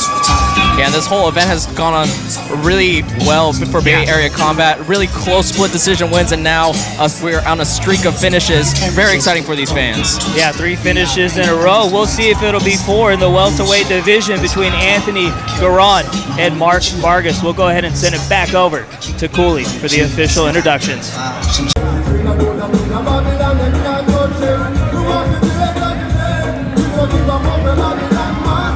Ladies and gentlemen, the following bout, 3 rounds of MMA action in the 170-pound division. Third man in the cage when the action begins, Bill Baldacci. Introducing first, fighting out of the blue corner, hailing from Napa, California. He represents Napa Valley MMA and weighed in at 169 1/2 pounds. The Slim Reaper, Mark Vargas. His opponent, across the cage in the red corner, makes his home in San Leandro, California. An independent fighter, he weighed in at 171 pounds even. Anthony Little Stone Garon. And we are set here, welterweight division. Thank you, Jim Cooley, for introducing the fighters. Mark Vargas, Slim Reaper, with the blue tape. Wait, I do have so independent, he just literally trains on his own? He has no camp or anything? That's the team name, Independent. Oh! No. Anthony Garon is the dude from the Independent really the fight team. I'm not the one that wrote it down. I just take notes. He independent means that he doesn't have a specific affiliation. Yeah. I did find in my research that he has been associated with Maish Striking, Maesh, for whatever that's worth. Maybe the journeyman. both these guys making their camo MMA debuts, and according to Garon's bio, he has had he's a 5-1 fighter so far in his 6 first amateur bouts. Yeah, those fights underground, so this is camo debut. And Mark Vargas from Napa Valley MMA. We've seen so many Napa fighters in our coverages, very well-rounded fighters. Yeah, Vargas has the size, see if he can utilize that reach against Little Stone Garon. Yeah, good elusiveness for Garon, avoiding those punches. Yeah, good stuff right there by Vargas. The funny thing, Garon too, is he doesn't even defend when he's in a stand-up situation. He's basically just using head movement. And then you see a nice job Vargas there to sink in the underhooks. Nice body punch. And able to separate there. We're down to the final minute here, round 1. Yeah, slower pace. These fighters are coming off a pretty long intermission. Yeah. So it's going to be interesting to see how these fighters have kept themselves warm. Whoa, uppercut lands. The power punch, it gets countered. And you can see Garon felt that one. Yeah, that was a vicious uppercut from Vargas. Landed square on the jaw, but great toughness from Garon. And that's got to give you so much confidence making your MMA debut to land a punch like that. But good job, Garon, able to get Vargas up against the cage here, going for a takedown, but good defense there by Vargas. Able to separate, land a couple of shots. 20 seconds left here, round 1, and he lands the overhand right. Nice job using the knee to set up that punch as well. Nice little combo there for Vargas. Man, Garon, he goes for the home runs, that's for sure. Probably taught himself that too. To end round 1, but can't get it. Nice first round for Vargas. Yeah. Definitely in the exchanges, Vargas looked more technical. Garon, though, I was surprised. He doesn't even defend with his fist. It's all head movement in his defense.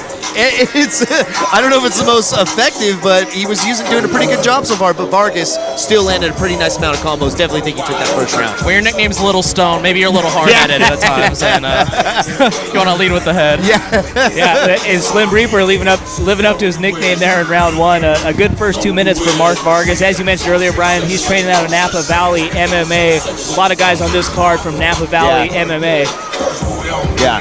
And that's really a lot of the formula for those Napa Valley fighters. Really comfortable on their feet with their boxing, but if you get them on the ground, they have great defense. They're not going to initiate too many takedowns, but if you take them down, they're very comfortable on the mat as well.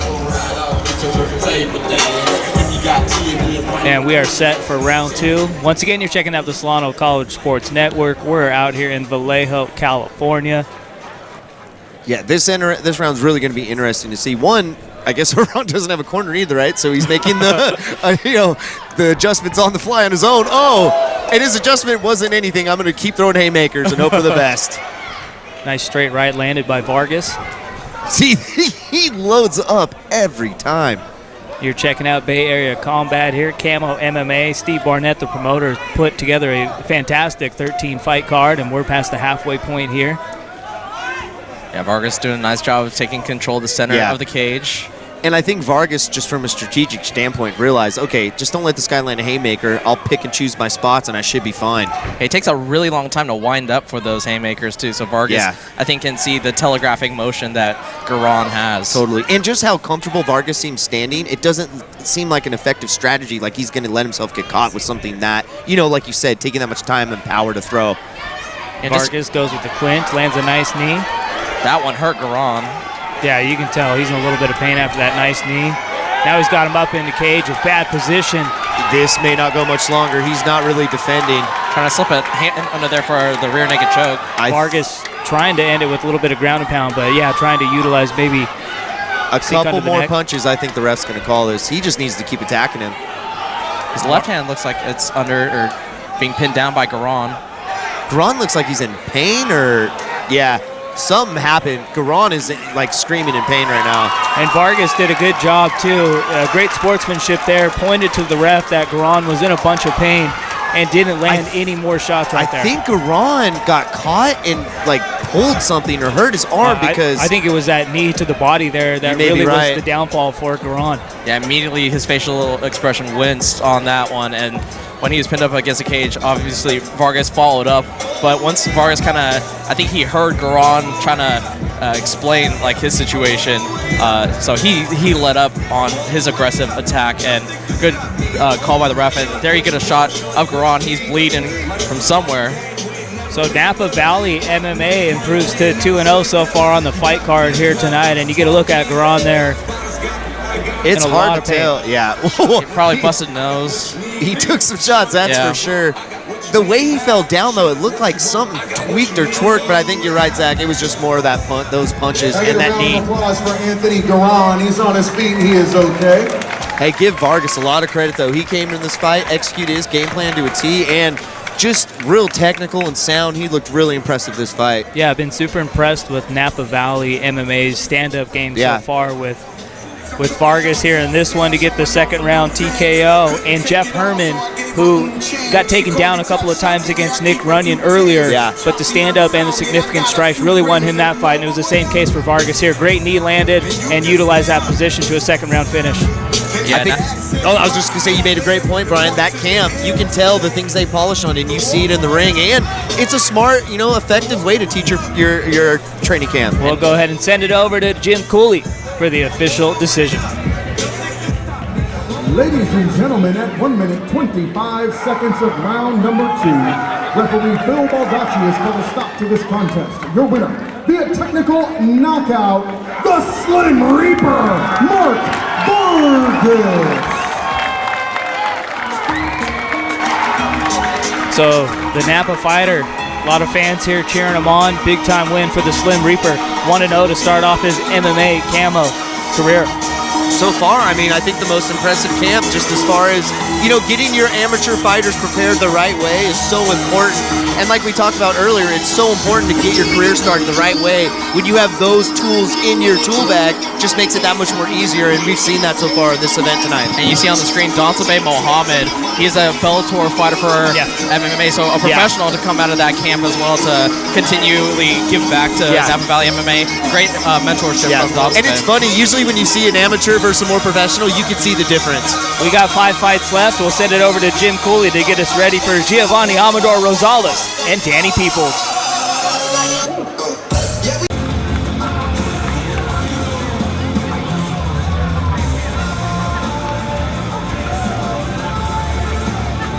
Ladies and gentlemen, the following bout, 3 rounds of mixed martial arts action in the 170-pound division. The winner of this fight will be named #1 contender and will fight for the 170-pound title on June 30th at Bay Area Combat. Introducing first, fighting out of the blue corner. This fighter makes his home in Los Gatos, California. He weighed in at 169 pounds. He represents Perusa Fight Team, the blue-eyed brawler, Danny Peoples. His opponent, across the cage in the red corner, makes his home in the Bay Area of California.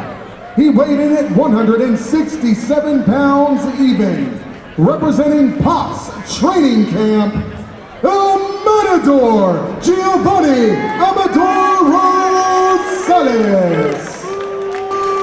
Thank you, Jim Cooley. We got a title eliminator fight. El Matador, Giovanni Amador Rosales, and the Red Trunks taking on Danny Blue-Eyed Baller Peoples. Should be a good fight right here, and a lot on the line for these two guys. Absolutely, and it's going to be a clash of styles where Rosales is very comfortable on his feet, but Danny Peoples is a wrestler, so it's going to be interesting to who gets the upper hand here. El Matador better hope he doesn't run into a bull here in the 170-pound division. And Peoples shoots right in and gets it. Yeah, and the 2 fights in Rosales' amateur career, he got taken up 5 times in those 2 rounds. So Peoples getting a takedown, not too surprising based off of the footage that I've seen. Yeah, Rosales comes in 2-0, Peoples 2-2. Peoples has alternated wins and losses. Trying to go for an armbar. Yeah, Rosales very aggressive from his back. Yeah, the judges are going to be very cognizant of that, as that he's going for offense from the bottom position. And Rosales able to land a little bit there. But Peoples doing a good job to get out of that arm bar. Was never really any serious. Yeah, more of just kind of a defensive tactic, if anything, just to switch it up a little, make him uncomfortable on top. Yeah, it's interesting on Peoples' career. He has 2 submission losses and 2 TKO wins for a grappler. So he really wants to finish with some ground and pound, not necessarily get into a submission battle here with Rosales. Yeah, and Rosales is a very dangerous guy to be on the ground with, very aggressive and always on the move. Yeah, he has only 5 months of Brazilian Jiu-Jitsu training, but obviously Jiu-Jitsu is very important here in this position. But Peoples doing a good job just to stay on top here the whole round. Will probably be enough to get him the first round. But Rosales, very good job to stay busy on his back, and the ref stands him up here. I mean, that's something to remember, too. If the ref's going to stand him up that early as Rosales, that may be a good defensive tactic. Just tie him up and try and get back up top. Yeah, only 30 seconds left here, round 1. Title eliminator fight. The winner gets a crack at the belt next time around. Peoples, single leg. I mean, Rosales needs to be aware of that. I don't even think Peoples really trying to throw a punch. You just need to be ready for that sprawl. Yeah, absolutely. And El Matador able to survive the single leg takedown, but good first 2 minutes for Danny Peoples. Yeah. And at least Rosales did do a better job of at least, you know, keeping, not getting taken to the ground, using the fence to keep his balance. But he has to be aware. Obviously, this guy's not going to try and trade with you. Yeah. Just be on the lookout for that and strike him as he goes for it. Yeah, he has a grappler's mentality and strategy, clearly, that you can even, it's hard to say don't respect a guy's power or his punches. Yeah. But obviously, he's going to set up the takedown with the punches. Yeah. So you can't give yourself up for that single leg, the double leg. Yeah. And you have to be able to sprawl immediately whenever he shoots. And as you mentioned earlier, Brian, Rosales so far, both his fights have gone the distance to the scorecards, and all 4 of People's fights have been finishes, either submission losses or TKO wins for People. So you got to think maybe the longer the fight goes, it could maybe favor Rosales because he's been down this road before. Yeah, Rosales, in an interview I saw with him, really championed his conditioning, and that like he's constantly doing things to improve his conditioning. So long around this goes, Rosales may get an advantage here. And you would think Rosales' game plan, he would have to know, you know, what Peoples is about as a fighter. So you think he would be preparing for those takedowns that are getting thrown at him so far as well. Round 2, title elimination fight. Yeah, already an adjustment. It looks like Rosales is less upright than he was in the first round. And even in those exchanges, you can tell he's keeping his body flat so he can be ready for those takedown attempts by Peoples if they come. So give credit to Pop's Training Camp, a.k.a., for his coaching between rounds. Rosales lands a nice right. Peoples, you heard that one hit. Goes right for the takedown. So you know it hurt him a little bit. He shot right in for the takedown after that big right hand. Got to give Rosales a lot of confidence, as Peoples, like Zach said, went for the takedown because he probably got stunned a little bit. Rosales doing a good job with the knees right now, too. You got to think, too, if you're Rosales here, you're doing pretty good with the distance strikes, so maybe try and separate right here. And this is where you want him, you know, control him up top, get him against the fence, keep mixing up your punches and knees, and he's scoring a lot right now. He's definitely winning this round. And on top of that, he's got all his weight on Peoples here, so it's wearing him down a little bit. And mentioned earlier, both fights for Rosales have been decision victories. Nice knee to the body. And Rosales knows, you know, he's not as comfortable up here standing up in the grappling position, especially compared to being on the ground. So they separate here. 40 seconds left, round 2. Smile on the face of Rosales. It looked like they had a little funny exchange there. Another right hand lands for Rosales, and another right. He is landed bombs now. Peoples goes for the takedown. Good sprawl by the El Matador. Another good job by Rosales, keeping his feet spread, not letting him get the takedown. To the back. 18 seconds left. Peoples already has had 2 submission losses. El Matador trying to make it 3. Final 10 seconds. Doesn't look like it's under the neck. Might have it now. But there's barely any time left. It's going to be close. I think he's going to hold out. Peoples able to survive, but a big second round for Giovanni Amador Rosales. He got caught with, I believe it was the right hand after the left. One of those 2 punches on that 2-punch combo really got him nice. He definitely won that round, no question. Yeah, you got to think it's 1-1 going to winner-take-all round 3 for the next title shot. I do want to guess, there's no MMA rules of 10-8s, right? Like, that's not a possibility? Okay. The new rules and regulations are not set here in amateur California. Hey, MMA. you never know. That's why I'm here, to clarify the stupidity. And I guess now Danny Peoples, instead of the Blue Eye Brawler, now he's the red-faced wrestler without the bloodshed in that second round. So Rosales, he did a really good job after that. It was a close round, but I would have edged it to Peoples. But he came out very aggressive and had a good game plan. And you nailed it right at the beginning of the second round. You saw Rosales come down, stay a little lower to the ground, able to defend any possible takedowns from Peoples, and he was able to land with that right hand. In fact, if I've ever seen a fighter make adjustment from the first round to the second round, that's the best adjustment I've seen. And you think about it, AKA, I'm not even sure if it's the actual American kickboxing. Is it the actual AKA team or another one? Oh, yeah. He gets a little bit of help there, too. He also trains with just a little. Pop's training camp also, too. But, yeah, I mean, you got the 205-pound champ, Daniel Cormier, along with Cain Velasquez. Luke Rockhold in and out now, and you got Khabib Nurmagomedov.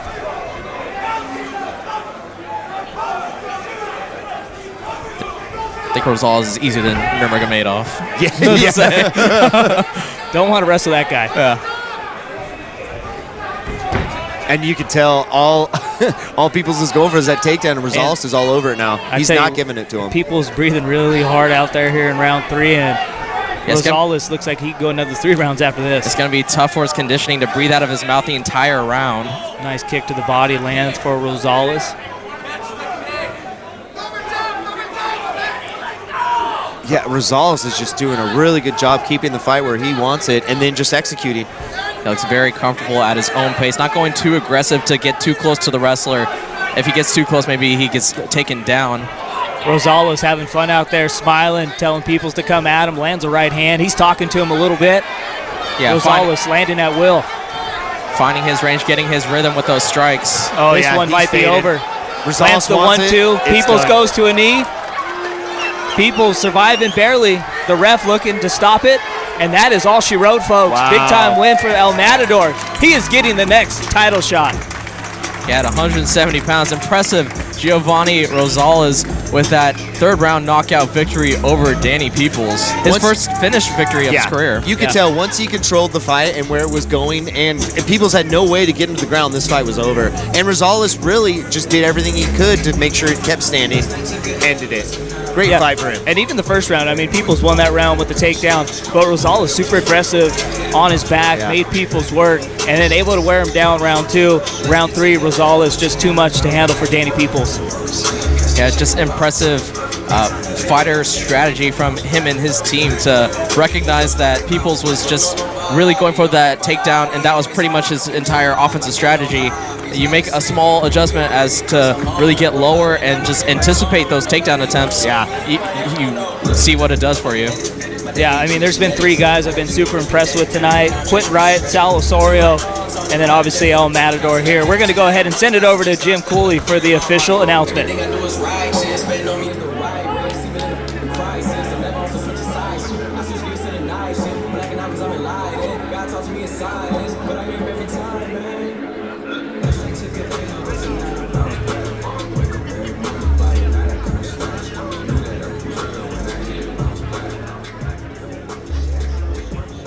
Ladies and gentlemen, at 1 minute, 19 seconds of round number 3, referee John Toll has called a stop to the contest.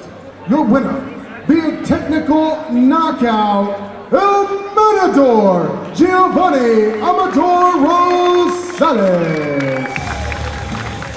Don't forget, guys, June 30th, the Matador will be back fighting for the 170-pound championship here at Bay Area Combat, so you don't want to miss it. We'll see you guys there on June 30th. So you heard it there from Jim Cooley. June 30th will be the title shot for El Matador. Super impressive performance here. Yeah, absolutely. For this, it'll be his first opportunity for a title here with Bay Area Combat. Watching him in anticipation for this match, very confident fighter. This can only serve to add to that confidence. Well, boys, we got 4 fights left. These last few have been all finishes. I don't think it's going to stop now. We got a middleweight fight coming up between Adam Danu and Jorge Carrasco. Don't be shy.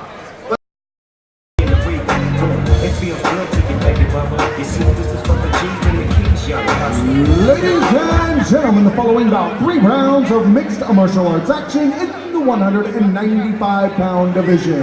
Third man in the cage when the action begins, the Kane Vandal. Introducing first, fighting out of the blue corner. He makes his home in Napa, California. He weighed in at 195 pounds even. He represents Main Street Martial Arts and Team Hooligans, Jorge Carrasco.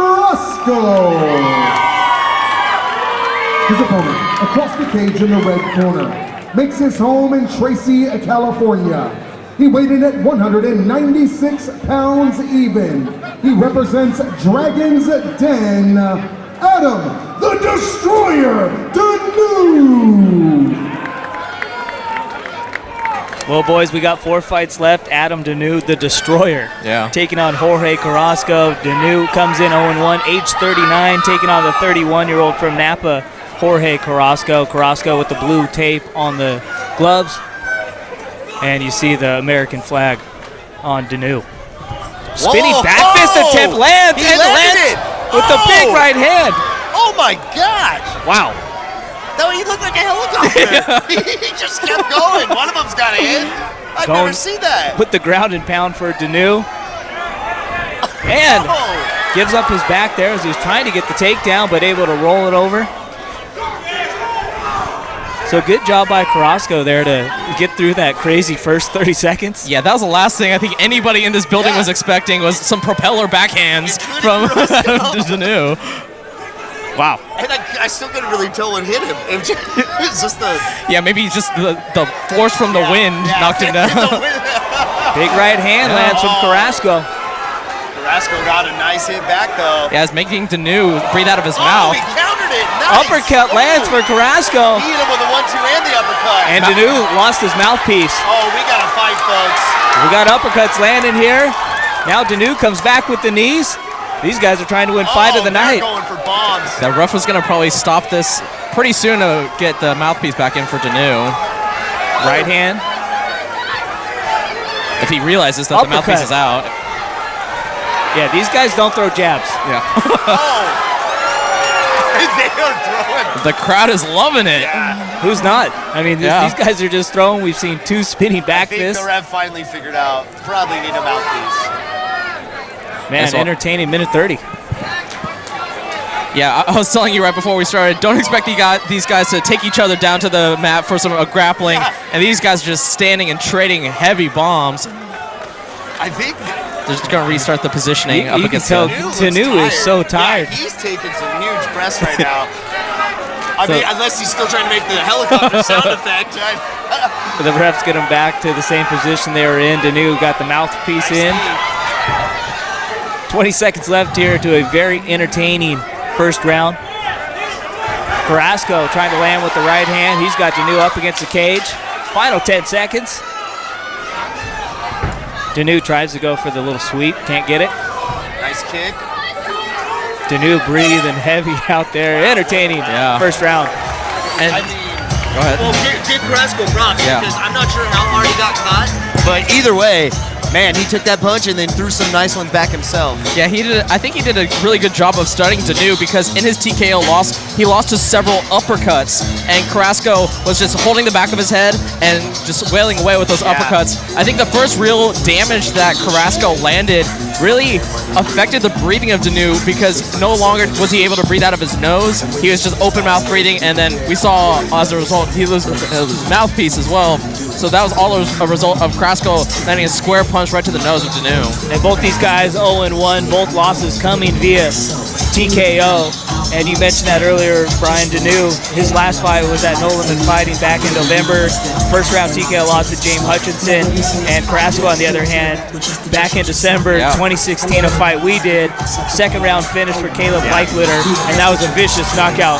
Yeah, the Lumberjack lays some wood for sure with his punches. And Carrasco, what impressed me was his toughness. He got hits. Over under 15 seconds spinning back fist. The under. Yeah. Oh, there goes the mouthpiece again. Well, there goes the over on the mouthpiece. Danu! Big right hand.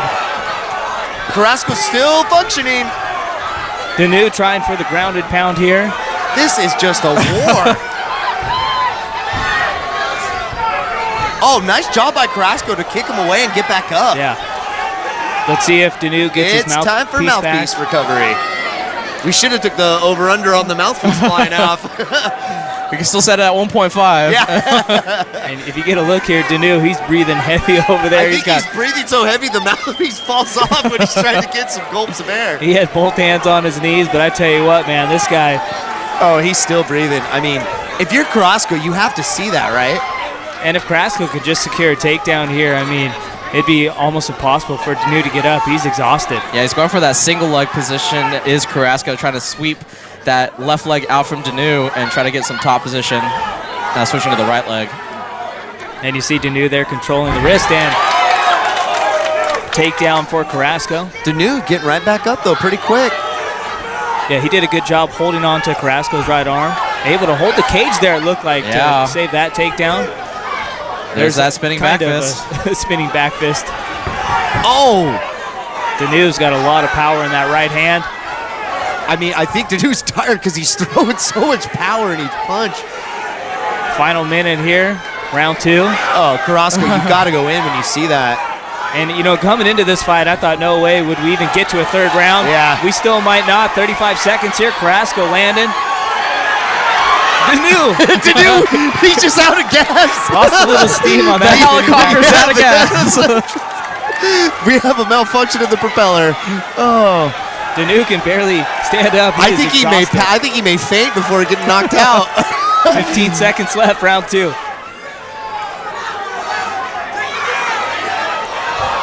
You know what? Carrasco may be tired too. It's not as obvious. Final 10 seconds here, round 2. Been a very entertaining scrap between Danu and Carrasco. Both looking for their first fight in Camo MMA, and we're going to see a third round. You know what? When Stipe Miocic fought Francis Ngannou, nobody thought that fight was going to go to a decision. We could see the same things here. And I tell you what, Danu's almost exhausted as Ngannou I was was. going to say, he looks pretty even as Ngannou did that fight. Yeah, I think the greatest opponent in this match is lung capacity. I think lung capacity is up against both of these fighters. We'll see. Undefeated against oxygen. Yes, yeah. And Carrasco seems to have a little more gas left in the tank compared to Danu. I think Danu needed to fill up about 2 minutes ago. Well, the question, too, is what do you guys think the score is right now in the fight?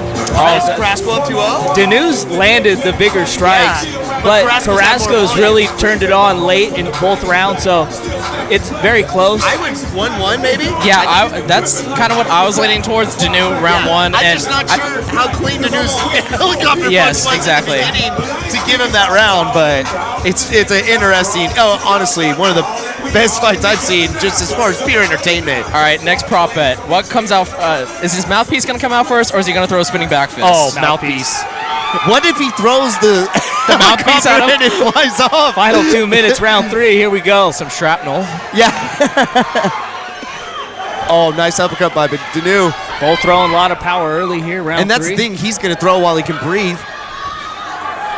Oh, man, they are just swinging, though. Danu going for the uppercut. Carrasco comes back with one of his own. Both miss. If you look at Carrasco, though, he doesn't look that tired. I mean, he's still putting on pretty good volume right now. That may be the difference in this fight. Trying to get the takedown here. Drops down, gets it.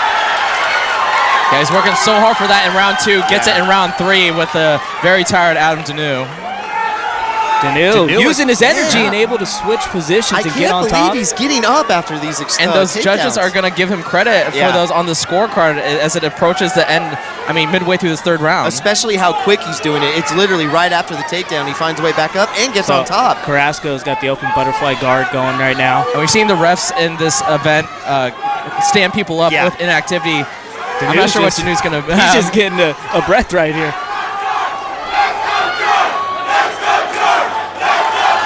So you can tell the crowd's here going for Carrasco. Danu. And the up kick lands, but that was an illegal shot because Danu's knees were on the ground. You can't land a strike to the face. Well, I'll tell you this. You look at the crowd right now. They are feeling this fight. Everyone is excited. This has been a war. Yeah, people standing up out of their seats. The ref's going to stand them up. I don't know if they'll be able to get up. What a fight, man. These guys leaving everything inside the cage. He is just someone getting the oxygen tank. I like that every time Danu stands up, he comes out swinging. It doesn't matter. Here comes the spinning back fist. I'm calling it. Final 30 seconds.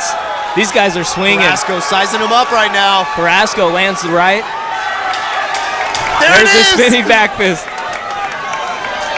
What's funny, he's only landed it that first time, too. Carrasco trying to get the takedown to secure the round. 6 minutes, these guys go. What a fight. Fight fans, those two guys are hard to Yeah, we were talking about fight of the night earlier. And this one takes it. Yeah. I mean, just the exchanges. I don't think there was one jab thrown. Yeah, I don't either. What a fight. Yeah, give credit to both of these tough fighters. Danu, he was gassed in the first round. He managed to pull out an extra 4 minutes of cage activity. And I'm still not sure how. Yeah, and you talk about Jake, the quickness with which he countered some of those takedowns. Which is surprising because how tired he is. You're thinking, how does he have the cardio to be able to do that? It was just a surprising, fun, entertaining fight from start to end. Real quick, who do you guys have? I'll say Carrasco. Yeah, I think Carrasco, he just did a little bit more in that third round, and he was on top a little bit too, I believe. So I just think Carrasco was a little more fluid and landed a little bit more. Really, Danu couldn't really land that big punch other than the helicopter punch that surprised the entire arena. I tell you what, I'll let Jim Cooley make my decision. Yeah. He's got the official announcement coming right up. Rockin' like bamboo, rockin' like bamboo, bamboo, bamboo, bamboo,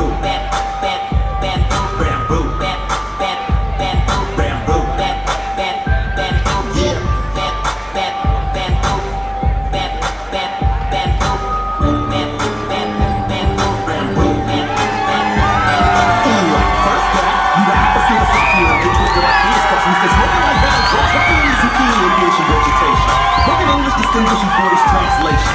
Protection, my weapon of choice, magical. While the PPQ in two, tactical. I like guns with bolt action, like Mossberg. For intruders, they get what they design.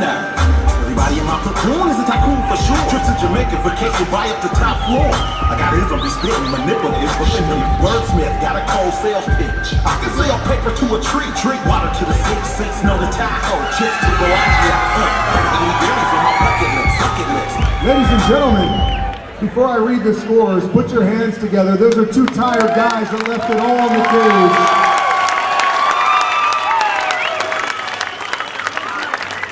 After 3 big rounds, we go to the judges' scorecards.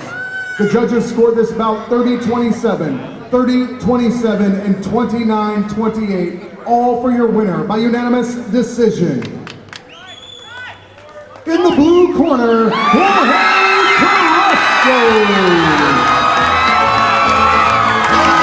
Jorge Carrasco, first win of his young MMA career. Only 2 fights now. He is 31 years old, but he's young in the sense in mixed martial arts. And he gives a little dance for the crowd support for him. He did have a big following here tonight. I tell you what, Good though, for him. hats go off to Adam Danu, who had a big-time performance there, and these guys really left it all inside the cage for a good 6 minutes. And give Carrasco a lot of credit for, somehow surviving through that early, onslaught. It was a crazy fight, but a real entertaining, real good fight. Yeah, and I tell you what, it's going to be hard to top that fight, but the next 3 we have to end the night are going to be big time. I'm going to go ahead and send it back over to Jim Cooley with the next fight announcement.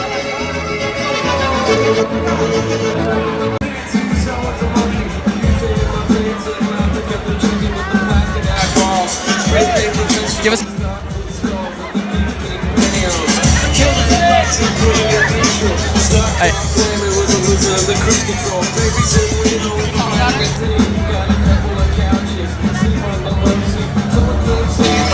Keep that right there. Jess Bluth had the banana suit on.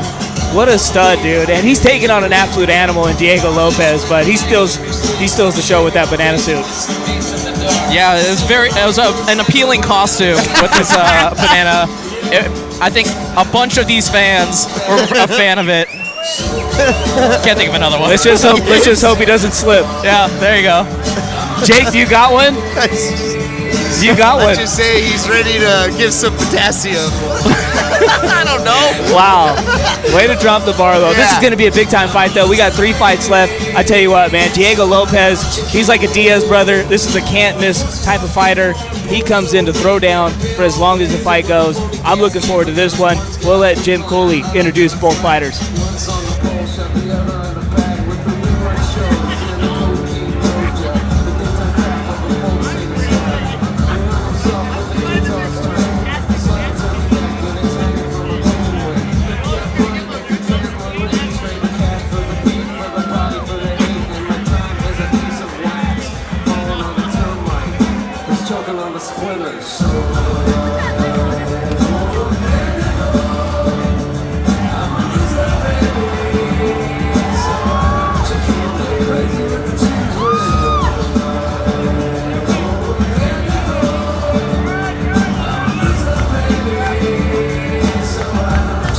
Ladies and gentlemen, the following bout, 3 rounds of mixed martial arts action in the 175-pound division.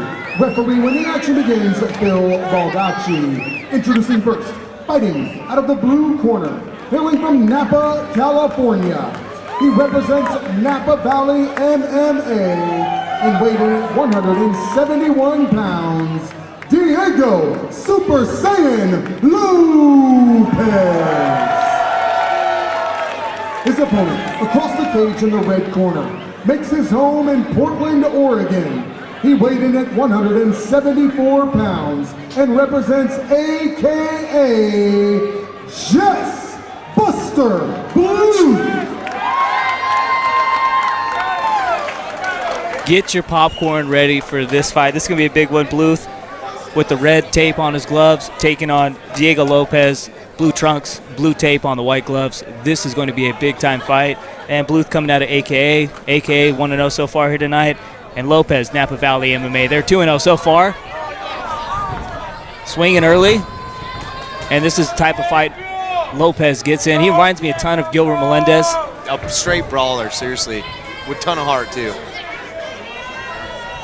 Bluth going for the takedown.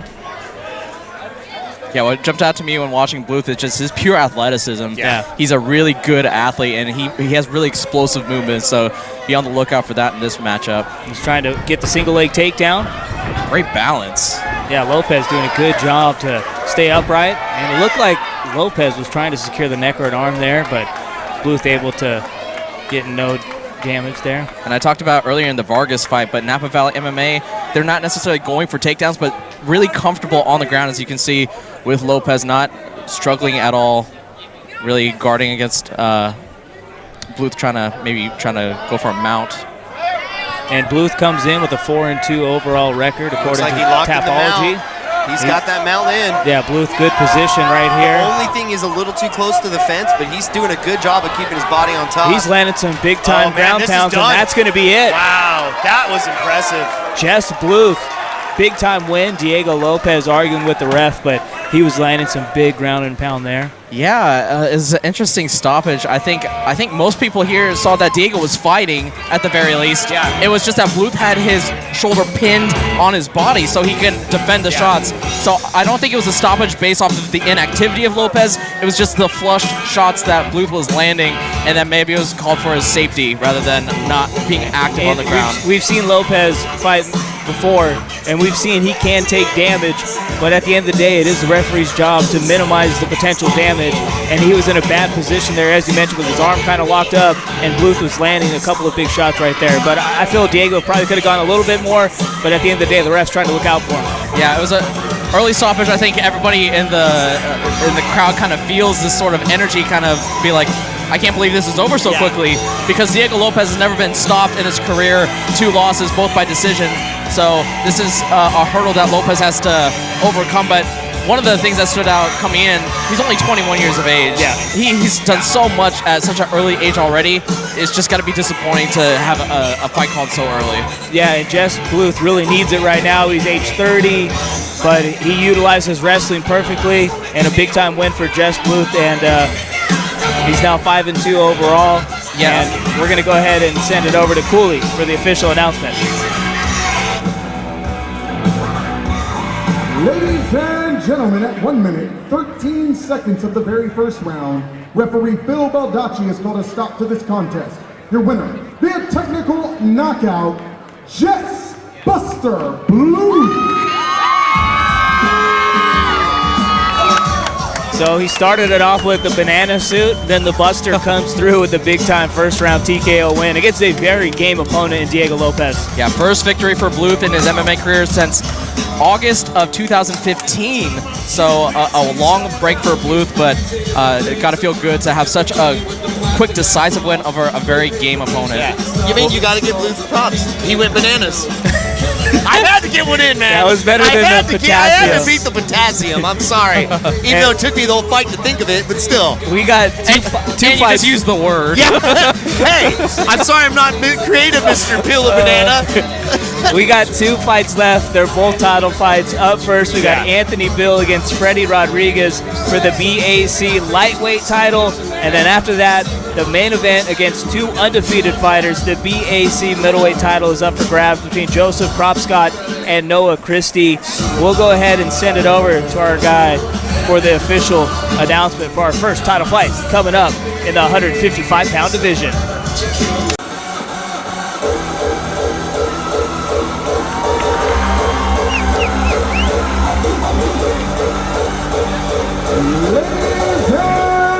In the following bout, 3 rounds of mixed martial arts action for the vacant Bay Area Combat Lightweight Championship. Introducing first, fighting out of the blue corner, hailing from Salinas, California. He weighed in at 155 pounds even. Representing Fighters Corner, Freddie Rodriguez. His opponent, across the cage in the red corner, makes his home in Vallejo, California. He weighed in at 153 pounds. He represents Rapicon's Martial Arts and Asylum Fight Team, Skeletor Anthony Beal. Referee John Toll to give instructions in our co-main event of the evening. All right, gentlemen, we've been over the rules. Check yourselves at all times. Listen to my instructions at all times. Touch those nails if you're going to do so. Return your corner.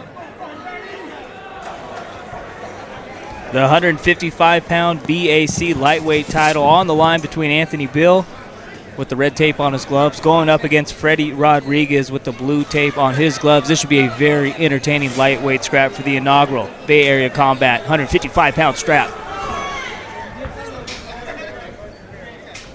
Yeah, Bill comes in 3-4 overall. Freddie Rodriguez comes in 2-3, and you see the huge height advantage for Bill. Yeah, Bill 6'2", Freddie Rodriguez 5'5". And it'll be important for Bill to find a way to utilize that reach advantage, and obviously for Rodriguez, you want to see him just able to shorten that up. Bill landing a little bit here, throwing a little wild though. He's doing a good distance of keeping his distance though, just keeps throwing volume punches. Yeah, his work rate is impressive. Yeah. And he's using that work rate with his length, so really, you can't come inside on him. Bill's doing a really good job using his length so far. And Rodriguez is going to need to find his distance, find his range. It's going to be very difficult with such a lanky opponent. And with Rodriguez, it kind of in the sense where it's, you know, when you see DC fight, where he's always the smaller guy, so he's got to find a way to really get inside and kind of work that clinch game a little bit. Right. The unfortunate thing for Rodriguez is that he's really a striker by his game, not a grappler like Cormier. So he really needs to land those punches.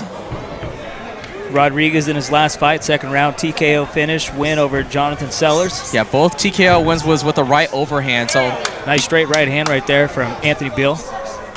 So far, Bill's striking is just, his length's too much for him. And Bill, the hometown kid here out of Vallejo, California. Rodriguez fighting out of Salinas. And also, too, the title fight, they're three-minute rounds. Yeah, I was just about to mention that for the conditioning of both of these athletes. We got him with the elbow.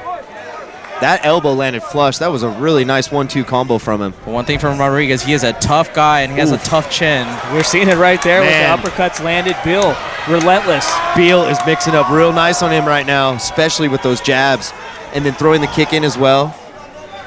He's absorbed a lot of punishment, but it doesn't read on his face. Yeah. He's been even keeled throughout, which is, you got to be impressed with Rodriguez's disposition. If anything, it's really just giving Bill points right now. And that straight right's landing at will for Anthony Beal. The problem, though, is Beal is scoring a lot right now. He's definitely getting an advantage in this round. And a little slip there from Rodriguez. Beal taking advantage. Tried to land the high kick.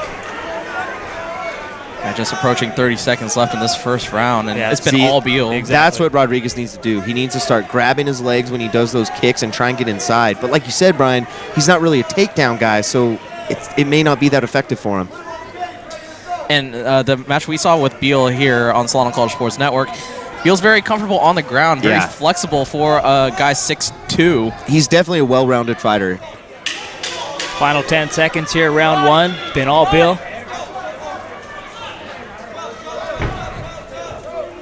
Yeah, Bill's just been able to fight this fight pretty much at the range he wants to be at. So good first 3 minutes for the Vallejo boy, Anthony Beal. And once again, this is for the inaugural BAC lightweight title fight. We got 2 fights left, including this one.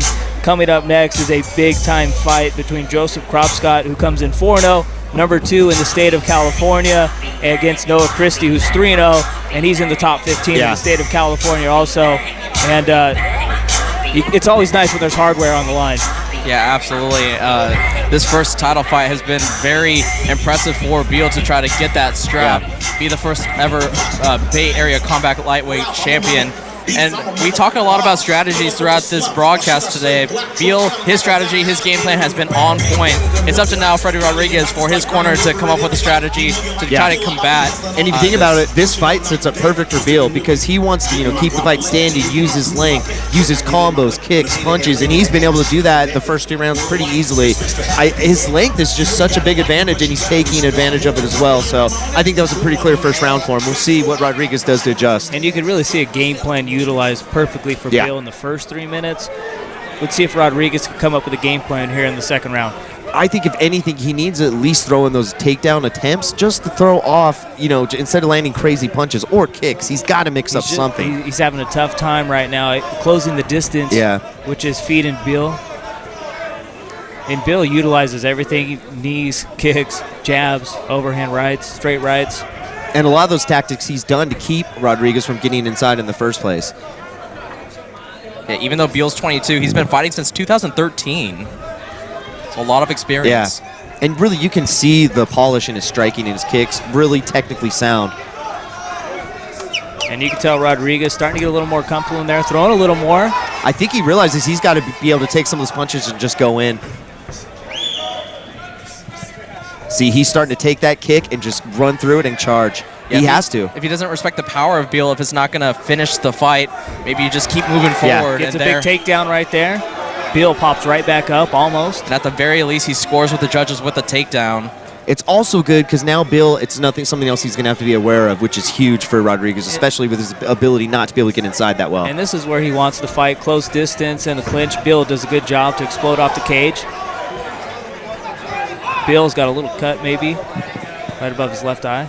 Beal is really doing a good job, too, of staying in the center of the octagon and forcing Rodriguez to kind of scramble around and then just pick him apart with his length.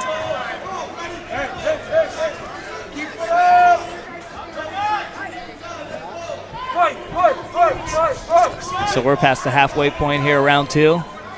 Rodriguez looks better here in the second round compared to the first. Still a very close round, though. Nice inside leg kick. That kick hurt him a little. And then he comes in with the left inside leg kick.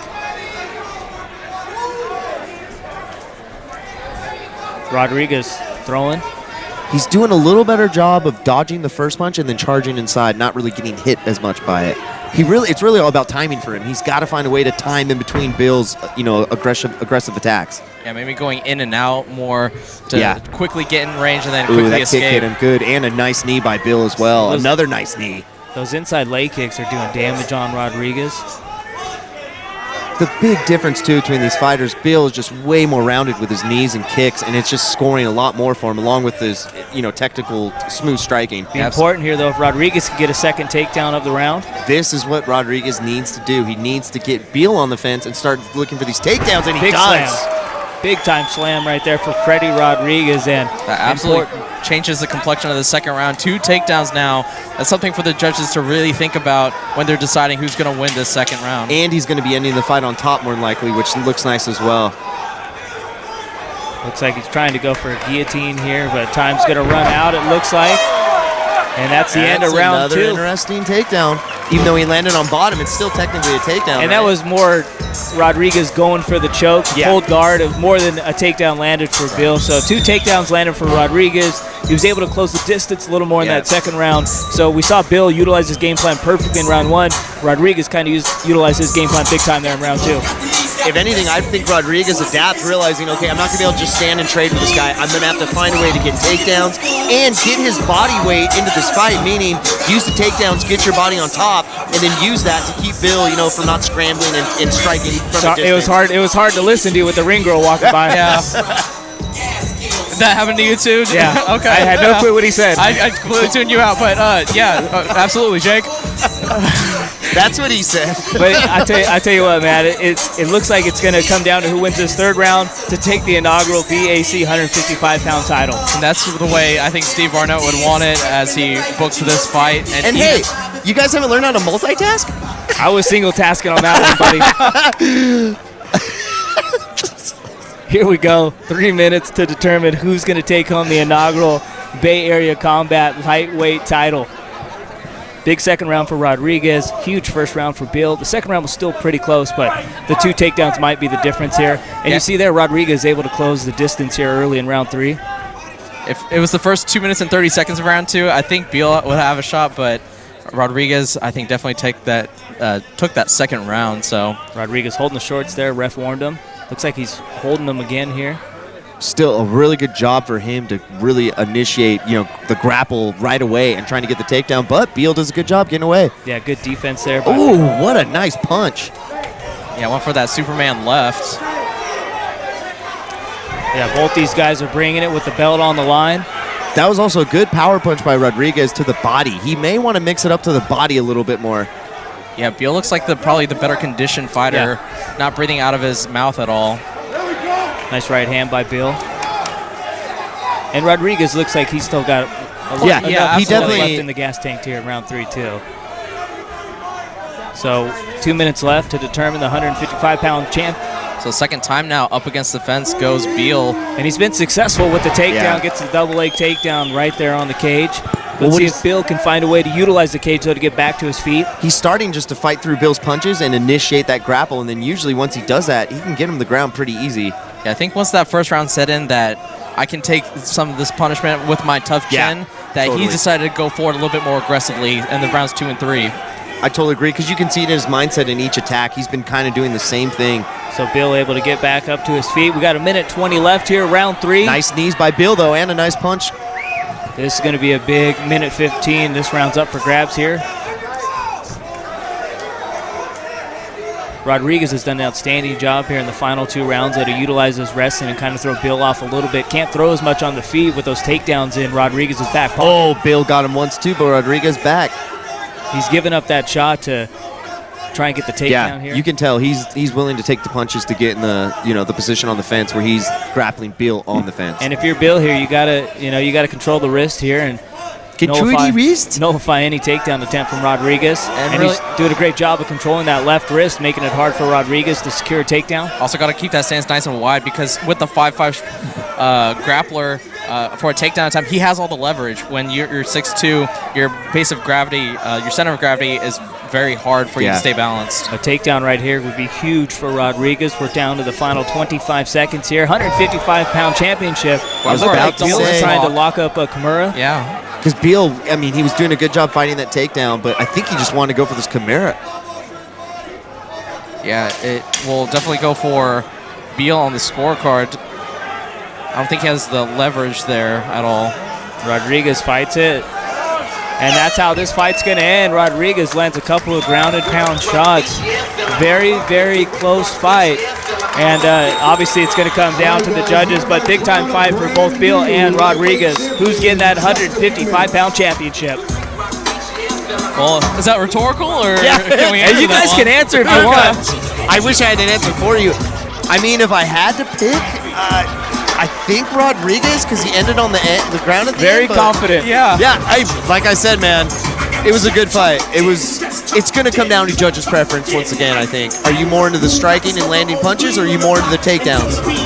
And both these guys probably feel like they won the fight. Yes. Yeah. I mean, a very, very close fight. Bill clearly won the first round. Yeah. I would say Rodriguez won the second round. That third round was up for grabs. And I think the third round will probably dictate the winner of this fight as far as each judge's decision on that third round. You get a look at the 155-pound belt right there in the hands of the Camo MMA Bay Area combat promoter, Steve Barnett. And Barnett done an outstanding job setting up this 13-fight card. And we're moments away from finding out who is going to take that belt home. You get a look right there of Rodriguez, who fought a very outstanding 9 minutes. Anthony Bill able to utilize his reach early. Rodriguez able to kind of control or get the distance a little closer, which worked out big for him. Yeah. We're going to go ahead and send it over to Cooley for the official announcement. Who's going to be the inaugural 155-pound BAC champ? Ladies and gentlemen, after 3 championship rounds, we go to the judges' scorecards. All 3 judges see the bout the same way. For your winner and new Bay Area Combat Lightweight Champion, in the red corner, Skeletor Anthony Bill.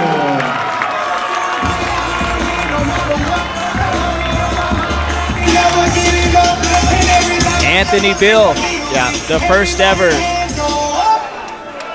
champ here in the BAC. Big time performance for Bill. He takes on the 155-pound belt. Yeah, Skeletor is the man with the championship after a really tough bout against a very game Freddie Rodriguez. Showed his toughness, showed his chin, but man, Beal had such a great advantage and he utilized it to the fullest. That reach advantage was so dominant in that first round. And I think he just landed so much volume early. We're going to send it over to Cooley with the interview. Anthony Bill, what does it mean to win this belt in front of your home crowd? It means absolutely everything to me. I actually want to dedicate this fight to one of the greatest men I've ever known who couldn't be here today because of sickness. Grandmaster Christopher Rapicon. This win, this fight, it's for you. Absolutely. Steve Barnett told me before the fight that I needed to make sure to remind you that you have to defend that belt. So maybe June or maybe the fight after, I know you're going to be a fighting champion. Absolutely, I'll be here. Absolutely. All right. Congratulations, the brand new lightweight champion, Anthony Bill. Nice. Big time performance there, Anthony Bill. And he really earned that one because Freddie Rodriguez, very game opponent. Big time win for Bill. And who knows, maybe we'll see him defend that belt June 30th at Bay Area Combat 2. Yeah, he makes up for an intriguing matchup for any type of fighter because he's so well-rounded. We saw his striking ability. We saw his Muay Thai with his knees. I would love to see a fight with him and Giovanni Amador Rosales, but he fought at 170 pounds, so we'll see maybe if he drops down to 155 pounds and those two guys throw down. So we'll have to wait and see. Impressive performance. Anthony Bill gets the 155-pound championship. We got one fight left. Joseph Kropscott, Noah Christie, middleweight BAC title fight on the line. We'll go ahead and send it over to Cooley to introduce both fighters.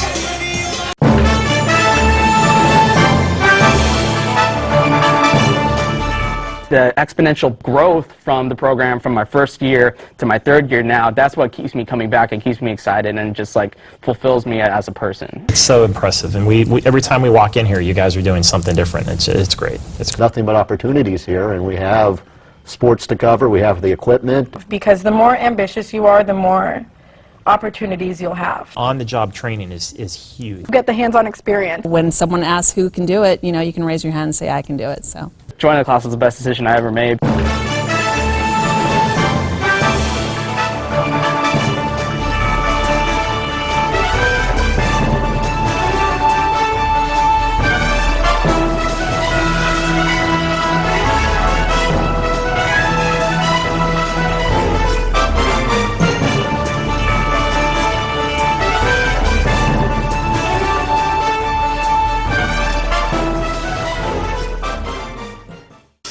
We're going to go to cut one. And cut one. Cross court to Audrey Jones. Audrey for three. and it's good! With 1.3 seconds left on the game clock, Audrey Jones with one of the biggest shots. The sky's the limit, really, with what we can do here.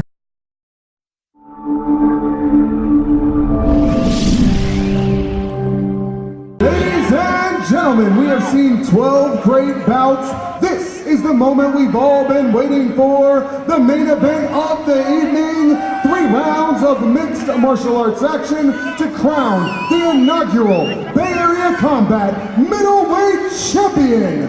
Fight fans, are you ready? Introducing first, fighting out of the blue corner, hailing from Huntington Beach, California. He weighed in at 185.5 pounds. Representing Team Medina Fight School, Noah Christie. His opponent across the cage in the red corner. Hailing from San Ramon, California. He represents Team Santos in El Nino Training Center. He weighed in at 185 pounds even, Joe Cropscott. Referee Kane Vandal to give instructions in our main event. Protect yourselves at all times. Follow my instructions. Sound of the bell, come out, ready to bang. Touch gloves, return to your corners. Here we go, boys. Main event. Middleweight BAC title fight on the line. Joe Cropscott 4-0 taking on Noah Christie 3-0. Christie with the blue tape on his gloves and Cropscott with the red tape. I tell you what, man, I'm going to throw this out there. I think Cropscott's going to be in the UFC here in the next 5 years. Yeah, absolutely. Watching him on film, it was just incredible to see the athleticism and the skill that he has, not only with his striking, but his excellent jiu-jitsu. Speaking of striking, he already lands a clean flush punch right off the bat. Oh, man. Big right hand for Cropscott. Easy takedown. That's what he wants. He wants to hit you hard. Transitions right into full mount. Wow. You guys are not kidding. This guy is polished. And all 4 of his wins, I believe, are via submission, or 3 of the 4 are by submission. Oh, he's landing bombs already. And he wants the neck. He wants a rear naked choke to his expert submission. Yeah, signature move for Cropscott. He's just setting it up right now. He's going for it. It's all over, folks. Just give the guy the 185-pound belt right now. There's the tap. Secure the neck. No Secure the back. Chance. Just ran through him. I mean, there was no fighting. Wow. 50 seconds, round number 1 against a guy that was number 13 in the state of California. And there's a reason why Cropscott is number 2, though. In yeah, and he showed everything and so quickly. You know, punches, kicks, mount, submission, game over. Yeah. Impressive fight. Yeah, that's performance of the night. Easy.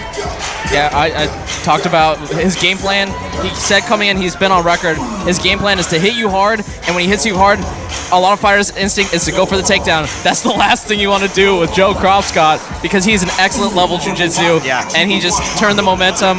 It was a clinic in mixed martial arts. I tell you what, man, it might be time for him to just jump up from amateur and go professional after that performance because everything was perfect, the striking, the takedown, and able to transition to his move, the rear naked. There's not going to be really much point of him staying in this division when he has the ceiling's room for this guy.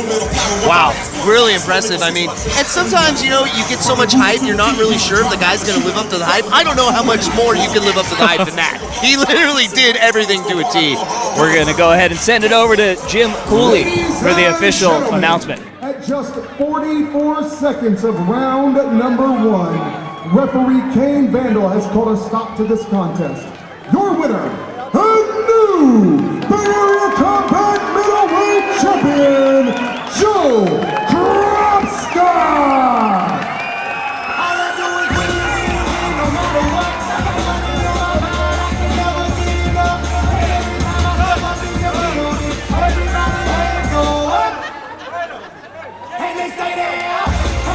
Ladies and gentlemen, on behalf of Bay Area Combat, Steve Barnett, Deborah, everyone with Bay Area Combat, Phil Flathers, we'd like to thank you for coming out. Please drive safe. We'll see you June 30th right back here at Solano County Fairgrounds for Bay Area Combat 2. Well, boys, great night. Jake's done for the night. He doesn't want to close the show out with us, so we got it all locked up. Ryan Nelson. I tell you what, man, super impressed with Joseph Cropscott. this guy's game is off the charts. He needs to probably go professional after that performance. Yeah, we were talking to Steve. He's saying probably one more amateur fight, then he's going to go up to the professional level. But absolutely a pleasure to see that performance on the Solano College Sports Network. Yeah, well, I tell you what, we've had a great night. Steve Barnett, great show here tonight. Camo MMA will be back June 30th, and we'll probably see a lot of these same fighters on the card. Big shout out, Joe Kropscott, new 185-pound belt. For everyone here at Solano College Sports Network, I'm Zach Poff. We out. And we got the inaugural 185-pound BAC champ here with us, Joe Kropscott. What a performance here tonight, and what were some things that really jump off for you here tonight? Shit, man, tonight I knew my preparation and skills were going to be enough to beat this guy, so I just had to show up, really stay warm, take a weight cut, like get the weight cut out of the way, and I knew I was going to get this victory. I think all he brought to the cage was being big, being an athlete, and you're going to need a lot more than that to beat me. Yeah, as we saw, you're now 5-0 here, amateur record, 4 of those wins coming via submission. You think you're going to be jumping up to professional rankings here pretty soon? Yeah, I'm thinking this is my last amateur fight, I'm pretty sure, which sucks. I just got this new belt, but I think I'm ready to step up and get some better competition. And what's it mean for you, man? You got the 185-pound strap, the inaugural one here. Does that just kind of show you all the hard work that you put in to earn this? Yeah, I visualized this since I started the training camp, since day one started fighting, so yeah. What's next for you? Rest up just a little bit, keep training, and then get ready for a pro debut. All right, you hear Joe Kropscott here with us. Tell your fans what to look out for you down the road. Look out this summer for me to make my pro debut, or maybe late summer. But I'm gonna blow up this next year, like I guarantee it. So I'm gonna guarantee it too. Joe Kropscott here, 185-pound champ. Dude's an absolute savage. We're out here on the Solano College Sports Network.